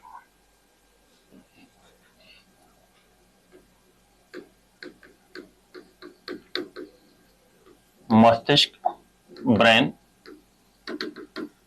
मस्तिष्क कहां पर होता है दोस्तों? तो मस्तिष्क एक शरीर का पहली बात तो महत्वपूर्ण और व्यस्त अंग है।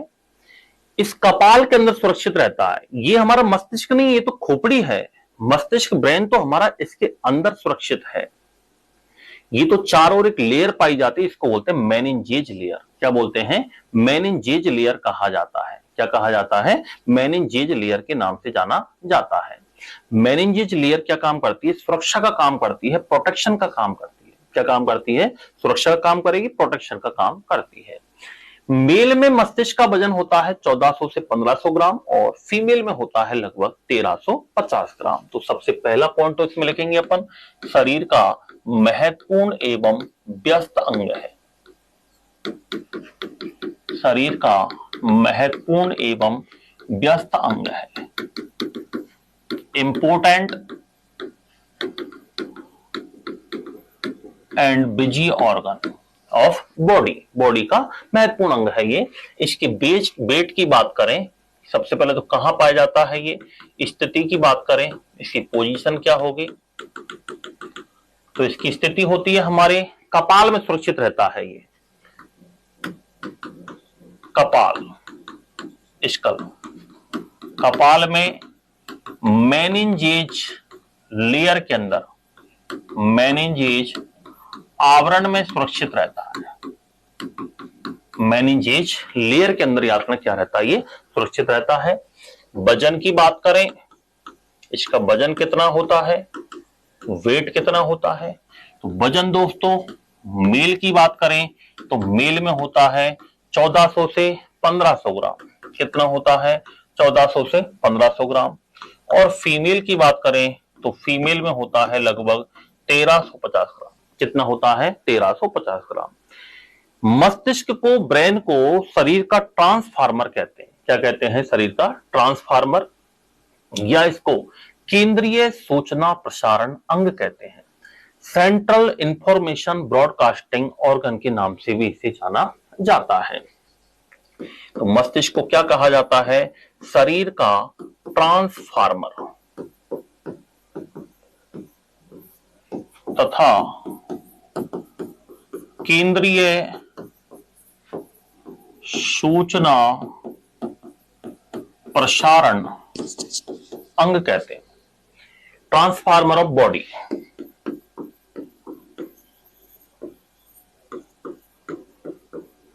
या इसको बोलते हैं सेंट्रल इंफॉर्मेशन ब्रॉडकास्टिंग ऑर्गन। क्यों कहते हैं, जिस प्रकार एक पूरे कॉलोनी के लाइट के वायर एक ट्रांसफार्मर में सेट होते हैं, जब ट्रांसफार्मर में शॉर्ट हो जाता है, कोई आग लग जाती है, कोई खराबी हो जाती है, तो हमारी लाइट चली जाती है घर की। इसी तरीके से हमारा ट्रांसफार्मर कौन है, ब्रेन है। अगर हमारे ट्रांसफार्मर में, इस ब्रेन में यदि चोट लग जाती है तो हमारी भी लाइट जाने में टाइम नहीं लगेगा, क्योंकि हमारा हर काम, सोचना, समझना, थिंकिंग, अंडरस्टैंडिंग, बुद्धि, चतुराई, क्लेवरनेस, आईक्यू लेवल, वाणी, स्पीच, कल्पना, इमेजिनेशन, धड़कन, हार्टबीट, ब्लड प्रेशर, रक्तदाब, इसके अलावा अपन बात करें थकान, फटीग, इसके अलावा अपन बात करें तो इसमें जैसे कल्पना, इमेजिनेशन, प्लानिंग, योजना बनाना, सुनना, हियरिंग, देखना, विजन, हार्टबीट, बमन, वॉमिटिंग, उबासी लेना, योनिंग, ये सारी क्रियाएं जो होती है ना, इन सब के केंद्र कहां पर होते हैं, ब्रेन में होते हैं। खांसना, छींकना, उबासी लेना, टेम्परेचर, दाब, प्रेशर, दर्द, थकान, संभोग, सेक्स क्रिया, इन सब के केंद्र कहां पर होते हैं, ब्रेन में होते हैं। भूख, प्यास, ठंडा, गर्म, ऐच्छिक क्रिया, अनैच्छिक क्रिया, फिजिकल बैलेंस। अभी जो प्रश्न आया था 2025 में, यही तो आया था कि शारीरिक संतुलन के केंद्र कहां होते हैं। अब फिजिकल बैलेंस के केंद्र कहां होते हैं, प्रश्न आया था एक व्यक्ति है, साइकिल चला रहा है, उसने कुछ नशा कर रखा है, वो गिर गया, उसका बैलेंस नहीं बन पा रहा है, बताओ मस्तिष्क का कौन सा भाग प्रभावित होता है। इसी तरीके के दो प्रश्न आपके पूछे जा चुके हैं इस बार। तो अनुमस्तिष्क प्रभावित होता है, इसमें भी आपको पार्ट याद रखना, ये तो हर कोई बता देगा ब्रेन रहता है, लेकिन ब्रेन का कौन सा पार्ट होता है, तो अपन बात करेंगे अलग अलग पार्ट के अंदर अलग अलग क्रियाओं के क्या होते हैं, केंद्र होते हैं।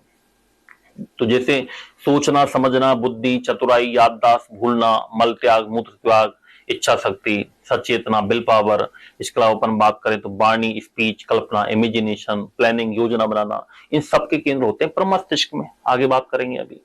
ऐसे अपन बात करें तो अनैच्छिक क्रियाओं के केंद्र होते हैं मेडुला ऑब्लांगेटा में, ऐच्छिक क्रियाओं के केंद्र होते हैं मेटेनसेफ्लॉन या सेरिबेलम के अंदर होते हैं, अनुमस्तिष्क में होते हैं। ये अपन एक एक के बारे में अभी बात करेंगे। तो अभी आप ये नहीं सोचे साहब कि हमारे थोड़ा सा याद नहीं हो रहा, याद होगा, एक एक चीज स्टेप बाय स्टेप लिखेंगे, आप भी नोट्स बनाओगे, फिर उसको आप रिवाइज करोगे, तब जाके चीजें थोड़ी सी हमें याद होती हैं।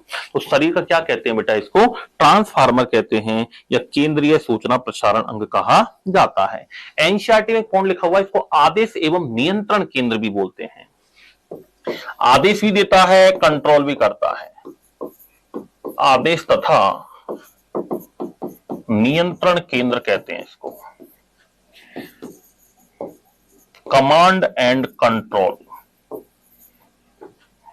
Centre. Command and control centre किसको कहते हैं? मस्तिष्क को कहा जाता है। किसको कहा जाता है दोस्तों? मस्तिष्क को कहा जाता है। जितने भी होते हैं इसमें सभी जैविक क्रियाओं के केंद्र होते हैं। इसमें जितनी भी हम जैविक क्रियाएं करते हैं वो सारी बायोलॉजिकल एक्टिविटीज के केंद्र होते हैं।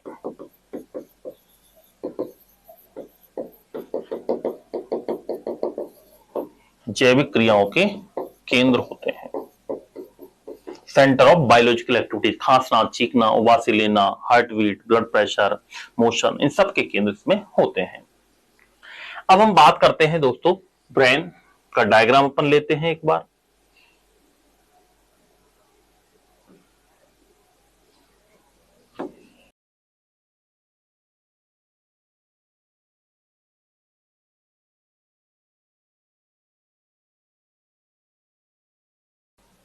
ये 3 लेयर दोस्तों पाई जाती हैं। इन तीनों को मिलाकर कहा जाता है मेनिंजेज लेयर। क्या बोलते हैं? मेनिंजेज लेयर कहा जाता है इनको, या मस्तिष्क आवरण बोलते हैं। क्या बोलते हैं? मस्तिष्क आवरण बोलते हैं। सबसे बाहर वाली झिल्ली को बोलते हैं ड्यूरामेटर। क्या बोलते हैं? ड्यूरामेटर, या इसको कहा जाता है दृढ़ तानिका। क्या बोलते हैं? दृढ़ तानिका कहा जाता है। इंग्लिश में लिख देता हूं, चलो, दृढ़ तानिका बोलते हैं।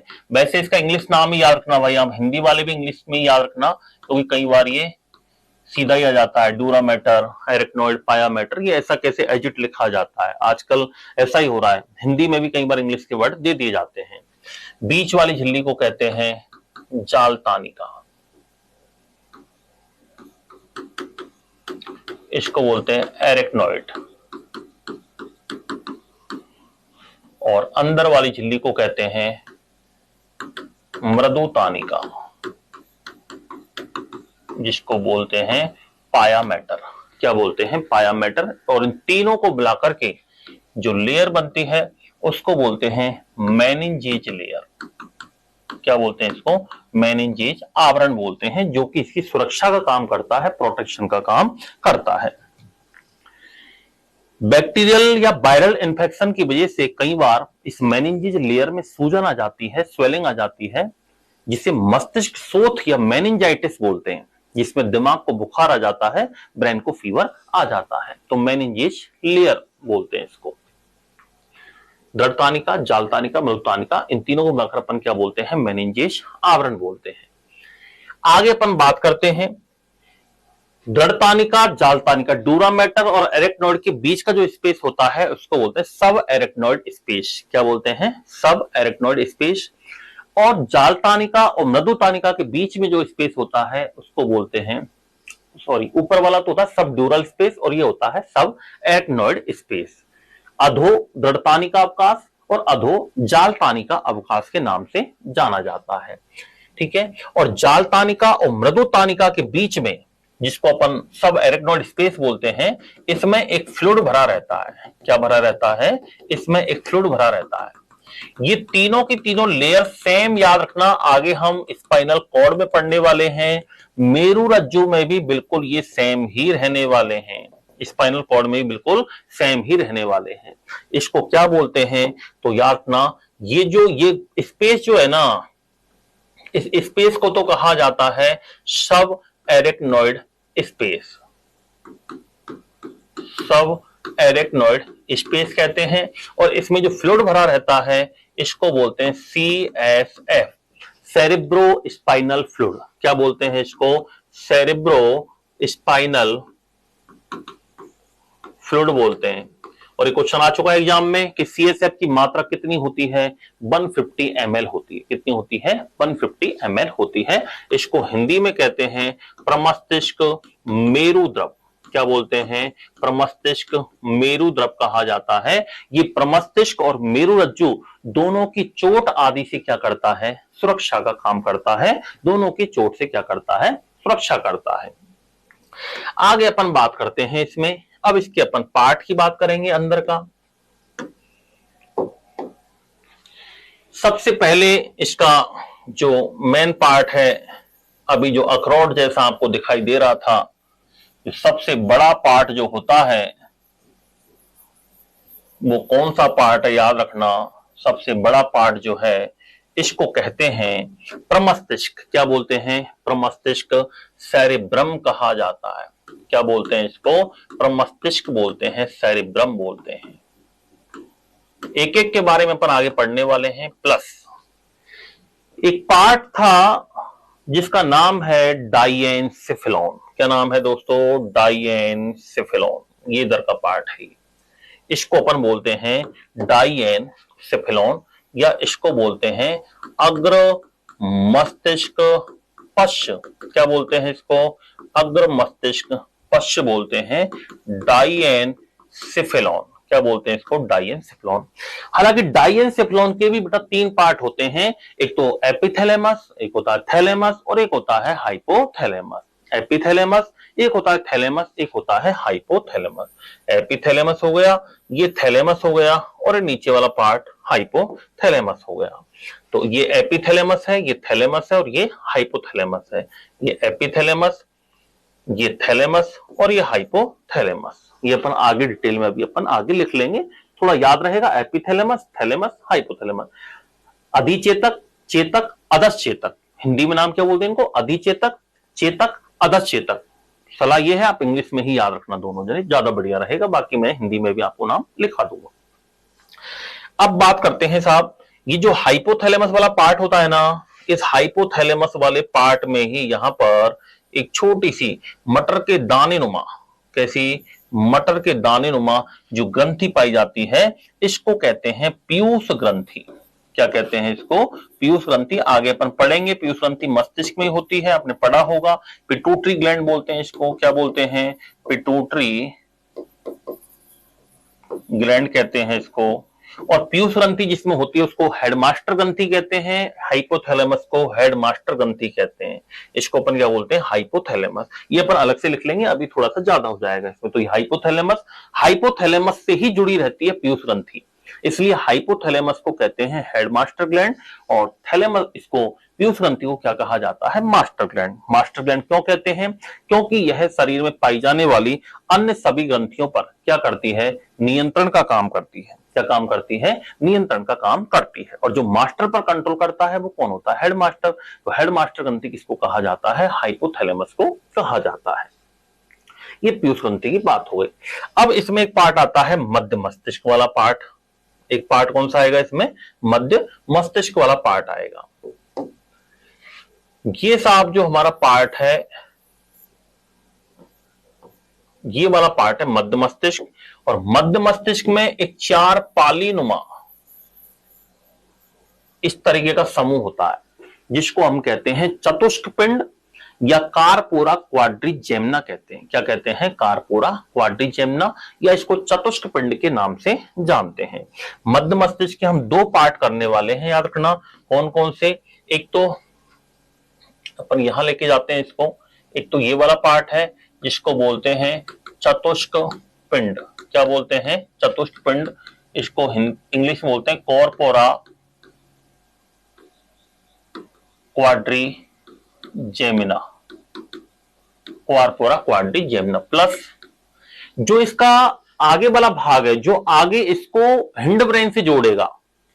मस्तिष्क के 3 भाग होते हैं, प्रमस्तिष्क, मस्तिष्क के 3 भाग होते हैं, अग्र मस्तिष्क फोर ब्रेन, मध्य मस्तिष्क मिड ब्रेन, और पश्चिम मस्तिष्क हिंड ब्रेन। ये जो प्रमस्तिष्क, अग्र मस्तिष्क, पश्च, और एक तीसरा पार्ट यहां पर कई जगह आपको लिखा मिल भी सकता है, कई जगह नहीं भी लिखा मिलेगा। एक होता है घ्राण पिंड, जिसको बोलते हैं ऑल्फैक्टरी लोब। एक छोटा सा यहां पर एक छोटा सा पार्ट होता है, सूंघने के केंद्र होते हैं इसमें। कौन से केंद्र होते हैं? सूंघने के। मैं इसको यहां पर लेके जा रहा हूं, और ये वाला जो पार्ट है वो है हमारा घ्राण, जिसको ऑल्फैक्टरी बोलते हैं। क्या बोलते हैं? ऑल्फैक्टरी। तो हमारे 3 पार्ट हो गए, प्रमस्तिष्क, अग्र मस्तिष्क पश्च, और घ्राण पिंड। और इन तीनों को मिलाकर अपन क्या कह सकते हैं? अग्र मस्तिष्क कहते हैं। क्या कहते हैं? अग्र मस्तिष्क, या इसी को कहा जाता है फोर ब्रेन। क्या बोलते हैं इसको? फोर ब्रेन कहते हैं। क्या कहते हैं? फोर ब्रेन कहते हैं। तो तीनों पार्ट, सबसे पहला पार्ट याद रखना, अग्र मस्तिष्क फोर ब्रेन। फोर ब्रेन में कितने पार्ट हुए? 3 पार्ट। कौन कौन से? सेरिब्रम, डाइएन्सेफ्लॉन, और एक हो गया घ्राण पिंड। प्रमस्तिष्क, अग्र मस्तिष्क पश्च, घ्राण, इन तीनों को मिलाकर क्या बोलते हैं? अग्र मस्तिष्क बोलते हैं। क्या बोलते हैं इन तीनों को मिलाकर? अग्र मस्तिष्क। अब ऐसे ही दूसरा मध्य मस्तिष्क, मध्य मस्तिष्क का एक पार्ट तो कौन सा हो गया? चतुष्क पिंड। और ये जोड़ता है ना आगे इसको पश्चिम मस्तिष्क से, इसको बोलते हैं सेरेब्रल पेंडिकल्स। क्या बोलते हैं इसको? सेरेब्रल पेंडिकल्स, या इसको कहते हैं क्रूरा सेरेब्राई। क्या बोलते हैं? क्रूरा सेरेब्राई। और इन दोनों पार्ट को मिलाकर के क्या कहते हैं? मध्य मस्तिष्क बोलते हैं। क्या बोलते हैं इसको? मध्य मस्तिष्क। आपके दिमाग में क्लियर हो जाएगा, अभी बिल्कुल टेंशन नहीं लें, एक बार पूरा अपन पढ़ लेंगे ना तो सीधा क्लियर हो जाएगा कि कौन सा पार्ट किसका है। तो ये अग्र मस्तिष्क का पार्ट हो गया, ये मध्य मस्तिष्क का हो गया। अब बच्चा कौन सा पार्ट? तीसरा पश्चिम मस्तिष्क। तीसरा पार्ट कौन सा बचा? पश्चिम मस्तिष्क। पश्चिम मस्तिष्क। अब नीचे आ जाओ साहब, अब नीचे अपन आएंगे तो पश्चिम मस्तिष्क में यहां पर देखो एक बार डायग्राम में, ये वाला पार्ट इस तरीके का, इसको अपन बोलते हैं अनुमस्तिष्क। क्या बोलते हैं? अनुमस्तिष्क। ये वाला पार्ट इसको बोलते हैं मेडुला ऑब्लिगेटा। और एक यहां पर छोटा सा पार्ट होता है जिसको बोलते हैं, ये जो निकला हुआ है ना ये वाला, इसको बोलते हैं पोन्स। और इन तीनों को मिलाकर क्या बोलते हैं? पश्चिम मस्तिष्क बोलते हैं। क्या बोलते हैं? पश्चिम मस्तिष्क। तो देखो एक तो ये वाला पार्ट, इसको अपन क्या बोलते हैं? अनुमस्तिष्क।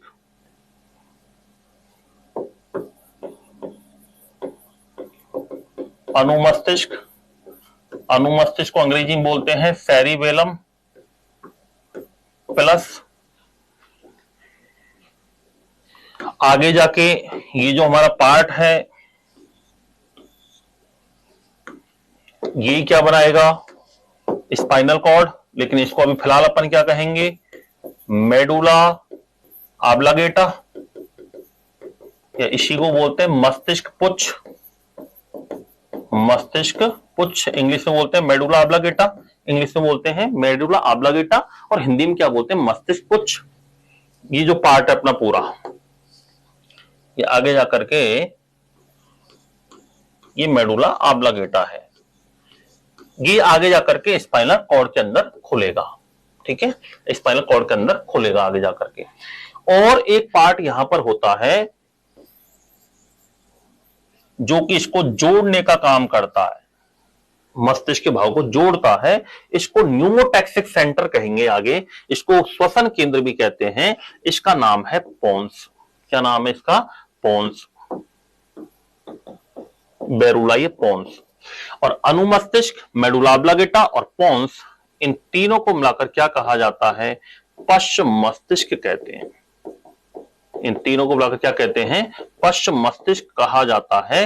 हिंड ब्रेन बोलते हैं। क्या बोलते हैं? Hind brain. तो ये तीसरा पार्ट हो गया, ये पहला हो गया, ये दूसरा हो गया। तो अब मैं उम्मीद करता हूं कि अब आपको थोड़ा सा समझ में आया होगा कि अग्र का कौन सा भाग है, मध्य का कौन सा भाग है और पश्च का कौन सा भाग है। एक बार रिवाइज कर देता हूं दोबारा में। मस्तिष्क के दोस्तों 3 भाग होते हैं, अग्र मस्तिष्क, मध्य मस्तिष्क, पश्चिम मस्तिष्क। Fore brain, mid brain, hind brain. कई बार सीधा भी प्रश्न आ सकता है, निम्न में से कौन सा अग्र मस्तिष्क का भाग है या नहीं है, कौन सा मध्य मस्तिष्क का भाग है, कौन सा पश्चिम मस्तिष्क का भाग है। इस प्रकार का क्वेश्चन भी आपसे पूछा जा सकता है। तो अग्र मस्तिष्क, फोर ब्रेन के 3 पार्ट हमने किए हैं। कौन कौन से पार्ट किए हैं? सबसे पहला प्रमस्तिष्क, दूसरा अग्र मस्तिष्क पश्च, तीसरा कौन सा है? घ्राण पिंड। इन तीनों को मिलाकर हमने क्या कहा है? अग्र मस्तिष्क। पीयूष ग्रंथि कोई पार्ट नहीं है, पीयूष ग्रंथि मैंने बता दिया है कि सभी ब्रेन में पाई जाती है और हाइपोथैलेमस वाले पार्ट से जुड़ी रहती है। हाइपोथैलेमस को हेड मास्टर ग्रंथि कहते हैं, पीयूष ग्रंथि को मास्टर ग्रंथि कहा जाता है, मास्टर ग्लैंड। फिर मध्य मस्तिष्क की बात आई तो मध्य मस्तिष्क के मैंने 2 पार्ट किए हैं। चतुष्क पिंड 4 पालीनुमा समूह है। हम जो देखते हैं, सुनते हैं, ये कहां से सुनते हैं याद रखना, इस वाली स्ट्रक्चर सुनते हैं, इसको क्या बोलते हैं? चतुष्क पिंड। दृष्टि और श्रवण, आगे आएगा क्वेश्चन कि दृष्टि और श्रवण के केंद्र कहां पर होते हैं, तो दृष्टि और श्रवण के केंद्र कहां पर होते हैं? मिड ब्रेन में होते हैं, मध्य मस्तिष्क में होते हैं। ये सबसे छोटा पार्ट है मस्तिष्क का, मध्य मस्तिष्क मस्तिष्क का सबसे छोटा पार्ट होता है, याद रखना। इसके बाद अपन बात करते हैं पश्चिम मस्तिष्क। पश्चिम मस्तिष्क के 3 भाग हो गए, अनुमस्तिष्क, सेरिबेलम, मेडुला ऑब्लिगेटा, मस्तिष्क पुच्छ, और एक कौन सा हो गया? पोन्स। इन तीनों को मिलाकर अपन क्या कहते हैं? पश्चिम मस्तिष्क कहते हैं, हिंड ब्रेन के नाम से जानते हैं। किस नाम से जानते हैं? हिंड ब्रेन के नाम से जानते हैं। अब अपन बात कर लेते हैं, एक बार ये पार्ट पूरे लिख लेते हैं। 3 लेयर कौन कौन सी पाई जाती हैं? तो मस्तिष्क में देखो मेनिंजेस जो लेयर होती है, वो मेनिंजेस लेयर कौन सी होती है? तो मेनिंजेस जो लेयर होती है वो 3 होती हैं। ये इन तीनों को मिलाकर अपन क्या बोलते हैं? मेनिंजेस आवरण। ये क्या है याद रखना? मेनिंजेस आवरण। और ये मेनिंजेस आवरण क्या काम करता है? ये मस्तिष्क की सुरक्षा करता है। पहली ड्यूरामेटर, ड्यूरामेटर को क्या बोलते हैं? दृढ़ तानिका। एरेक्नॉइड को क्या बोलते हैं? जाल तानिका।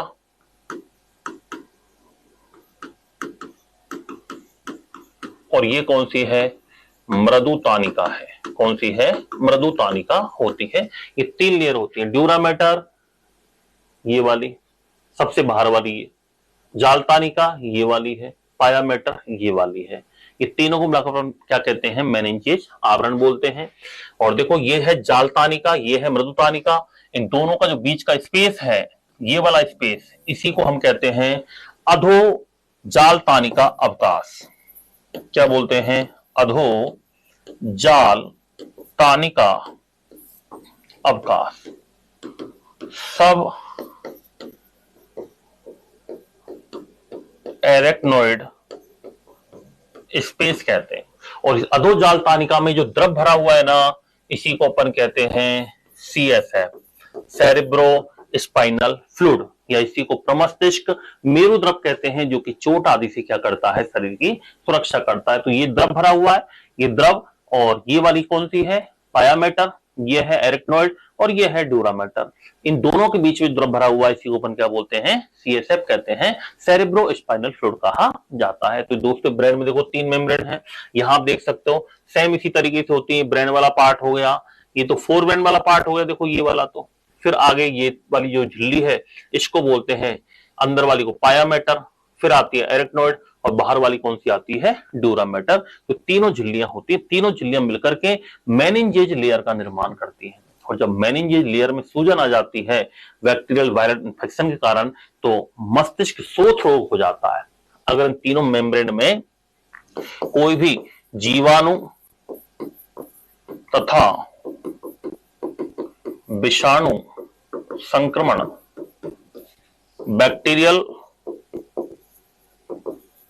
एंड वायरल इन्फेक्शन हो जाए, इन दोनों में अंतर क्या होता है? बैक्टीरियल वायरस में, वायरस में सेल नहीं होती है, वायरस अकोशिकीय होता है, एसेलुलर होता है, जबकि बैक्टीरिया यूनिसेलुलर होता है, एक कोशिकीय होता है। बैक्टीरिया का बाहर ग्रोथ हो सकती है, वृद्धि हो सकती है, लेकिन वायरस की बाहर वृद्धि नहीं हो सकती है। अगर आप वायरस को काजू कतली भी खिलाओगे ना, तो भी एक वायरस से 2 वायरस नहीं हो सकते, क्योंकि वायरस हमेशा रिप्रोडक्शन, प्रजनन क्रिया परपोषी कोशिका में करता है, होस्ट सेल में करता है। जैसे यहां एक कोरोना वायरस रखा हुआ है या कोई भी वायरस रखा हुआ है, तो ये वायरस जब तक वृद्धि नहीं करेगा, जब तक ये हमारी बॉडी के अंदर नहीं जाएगा। वायरस की बाहर वृद्धि कभी भी नहीं होती है, वृद्धि होती है हमेशा सजीव शरीर के अंदर। इसीलिए वायरस को सजीव तथा निर्जीव के मध्य की योजक कड़ी कहते हैं, connective link of living and non living is called virus. तो वायरस की खोज सबसे पहले इवानोवस्की ने की थी, तंबाकू में खोजा गया था वायरस को। और बैक्टीरिया की खोज सबसे पहले तालाब के जल में ल्यूवेनहॉक ने की थी। किसने की थी? ल्यूवेनहॉक ने की थी। तो विषाणु संक्रमण के कारण कई बार इस मेनिंजेस लेयर में सूजन आ जाती है। मेनिंजेस जो लेयर है, इसमें सूजन आ जाती है, प्लस दिमाग की बुखार आ जाता है, ब्रेन फीवर हो जाता है। ब्रेन फीवर हो जाता है, इसको हम मेनिंजाइटिस रोग बोलते हैं। मेनिंजाइटिस बैक्टीरिया से भी हो सकता है, वायरस से भी हो सकता है। मेनिंजाइटिस, या इसको हिंदी में क्या कहा जाता है? मस्तिष्क शोथ कहते हैं। क्या कहते हैं? मस्तिष्क शोथ के नाम से जाना जाता है। तो ये तीनों लेयर के बारे में भी हमें इसमें याद रखना है। तो ये बात हुई हमारी मेनिंजेस लेयर की। अब अपन इसमें बात करते हैं। देखो मैं आपको एक डायग्राम और बता देता हूं, जो मैं अभी बता रहा था आपको, थैलेमस, हाइपोथैलेमस, डाइएन्सेफेलॉन की पार्ट है ये वाला भाग तो क्या है? देखो रेड वाला, ये थैलेमस है। क्या है ये?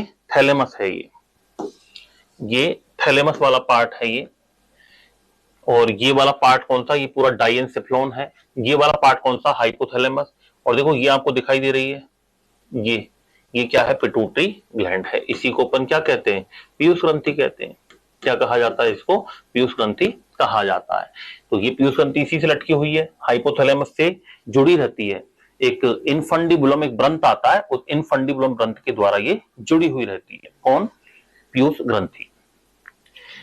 आगे अपन पीयूष ग्रंथि के बारे में भी बात करेंगे, जब एंडोक्राइन सिस्टम पढ़ेंगे ना, तो पिट्यूटरी ग्लैंड के बारे में भी आगे डिटेल में चर्चा करने वाले हैं। तो ये हमारा हाइपोथैलेमस, ये थैलेमस, और एक पार्ट और होता है जिसको एपिथैलेमस बोलते हैं। क्या बोलते हैं, एपिथैलेमस के नाम से जानते हैं। तो ये ब्रेन की डाइएन्सेफ्लॉन के पार्ट है। किसके पार्ट हैं ये, डाइएन्सेफ्लॉन के। इसके पार्ट हैं डाइएन्सेफ्लॉन के, कौन कौन से, एपिथैलेमस, थैलेमस और हाइपोथैलेमस पाया जाता है।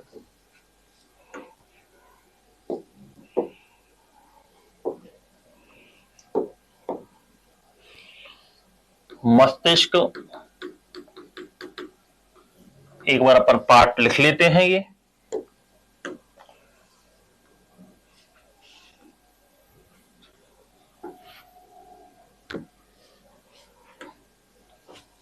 कौन कौन सा, सबसे पहले अग्र मस्तिष्क। ब्रेन को 3 पार्ट्स के अंदर डिवाइड किया गया है, 3 भाग हैं ब्रेन के।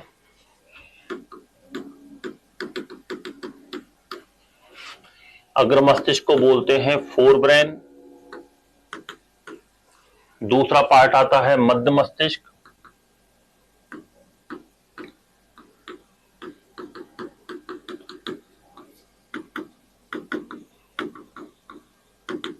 मिड ब्रेन, और तीसरा पार्ट आता है पश्च मस्तिष्क।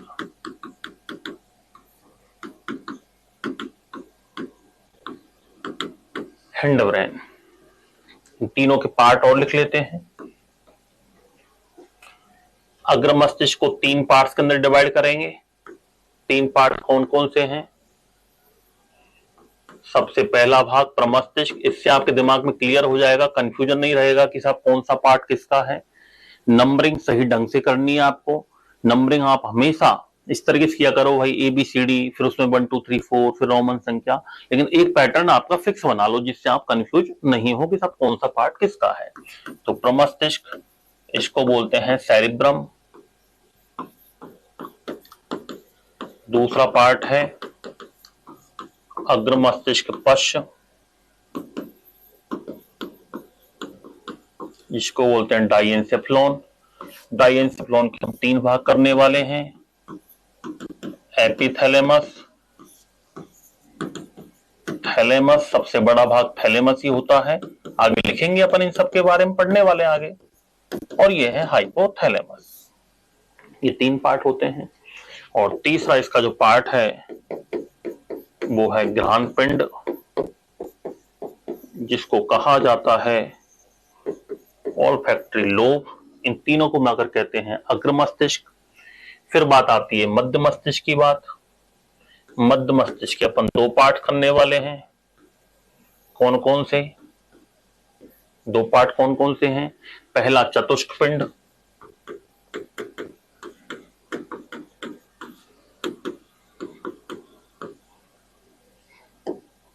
कॉर्पोरा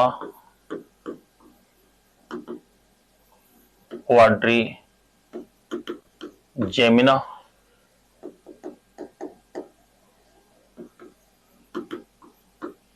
दूसरा है क्रूरा सेरेब्राई या सेरिब्रल पेंडिकल्स।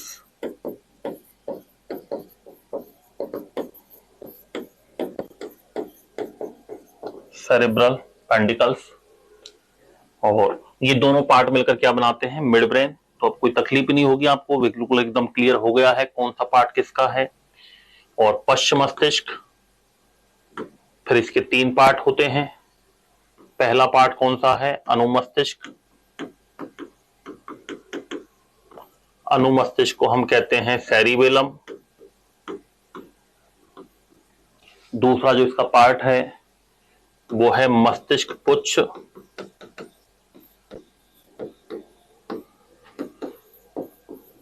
मेडुला ऑब्लिगेटा और तीसरा है पोन्स। इन तीनों को मिलाकर क्या कहते हैं? पश्च मस्तिष्क कहा जाता है। क्या कहा जाता है? पश्च मस्तिष्क इनको कहते हैं। तो ये तो हमारा पार्ट जो हुआ वो अग्र मस्तिष्क हो गया, ये हमारा मध्य मस्तिष्क हो गया और ये हमारा पश्च मस्तिष्क हो गया। इसके तीन तीन पार्ट हमने किए हैं और मेन जो पार्ट है हमारा वो तो कौन सा है? मस्तिष्क है। कौन सा है दोस्तों? मस्तिष्क है। तो एक एक के बारे में अपन यहाँ पर अभी तो केवल पार्ट पार्ट पढ़ा है हमने कि कौन सा पार्ट किसका है। तो यहां तक उम्मीद करता हूं सारी चीजें एकदम क्लियर हुई होंगी। क्या क्या पढ़ा है फटाफट से अपन 2 मिनट में रिवाइज कर लेते हैं। पहला टॉपिक एक नियंत्रण एवं समन्वय, कंट्रोल एंड कोऑर्डिनेशन, जिसके अंदर nervous system and endocrine system दोनों की बात करते हैं। ये टॉपिक चाहे आपका कहीं पर भी हो, किसी भी सिलेबस में हो, सभी के अंदर काम में आने वाला है। याद रखना साइंस साइंस ही होती है, ऐसा नहीं है कि अदर एग्जाम में आपके काम में नहीं आएगा, ये सभी में काम में आएगा जहां जहां पर टॉपिक है आपके। नर्वस सिस्टम के अंदर मैंने आपको बताया था कि नर्वस सिस्टम में ब्रेन एंड स्पाइनल कॉर्ड आते हैं। ब्रेन जो होता है, स्पाइनल कॉर्ड और दोनों से मिलकर बनती है न्यूरॉन्स। तो तीनों को मिलाकर हम कहते हैं तंत्रिका तंत्र। ब्रेन, स्पाइनल कॉर्ड, न्यूरॉन, मस्तिष्क, मेरुरज्जु तथा तंत्रिकाएं मिलती हैं। मस्तिष्क वाला जो भाग है वो शरीर का एक महत्वपूर्ण भाग है, जिसके बारे में अभी हमने थोड़ी चर्चा की है। अभी अपन इसके कार्य वगैरह नहीं देखे हैं, कौन सा पार्ट में क्या क्या काम होता है वो अभी हमने नहीं पढ़ा है। अभी केवल मोटा मोटा हमने एक ओवरव्यू लिया है कि कौन सा पार्ट किसका है। तो मस्तिष्क को शरीर का ट्रांसफार्मर कहते हैं, केंद्रीय सूचना प्रसारण अंग कहा जाता है, central informative broadcasting organ, transformer of body, command and control system इसको कहा जाता है। ब्रेन को कहते हैं क्योंकि इसमें सारी जैविक क्रियाओं के बायोलॉजिकल एक्टिविटीज के केंद्र होते हैं, सेंटर होते हैं। इसके अलावा ब्रेन का जो वजन होता है वो 1400 से 1500 ग्राम होता है, फीमेल में 1350 ग्राम होता है। मेनिंजेज लेयर पाई जाती है, 3 लेयर होती है, ड्यूरा मैटर, एरेक्नोइड, पाया मैटर, तीनों झिल्लियां सुरक्षा का काम करती हैं, याद रखना। इसके अलावा अपन इसमें बात करते हैं कि जो हमारा ब्रेन वाला पार्ट है इसको 3 भागों में बांटा गया है, fore brain, mid brain, hind brain, अग्र मस्तिष्क, मध्य मस्तिष्क, पश्च मस्तिष्क। अग्र मस्तिष्क में 3 पार्ट हैं, प्रमस्तिष्क, सेरेब्रम, अग्र मस्तिष्क पश्च डाइएन्सेफेलॉन, जिसके 3 पार्ट हमने किए हैं, एपिथैलेमस, थैलेमस, हाइपोथैलेमस। तीसरा है घ्राणपिंड। मध्य मस्तिष्क के 2 पार्ट हमने किए हैं, कार्पोरा क्वाड्रिजेमिना, चतुष्कपिंड। दूसरा है क्रूरा सेरेब्राई, सेरेब्रल पेंडिकल्स। पश्चिम मस्तिष्क के 3 पार्ट किए हैं, सेरिबेलम, अनुमस्तिष्क। 2025 में बहुत इंपॉर्टेंट रहा है, याद रखना ये 2025 के अंदर यहीं से प्रश्न पूछा जा चुका है। 2 पेपर के अंदर सेरिबेलम पर प्रश्न आया हुआ है, बताऊंगा कौन कौन से हैं, बता दिया मैंने एक बार। तो आपको संतुलन से संबंधित क्वेश्चन आए हुए हैं।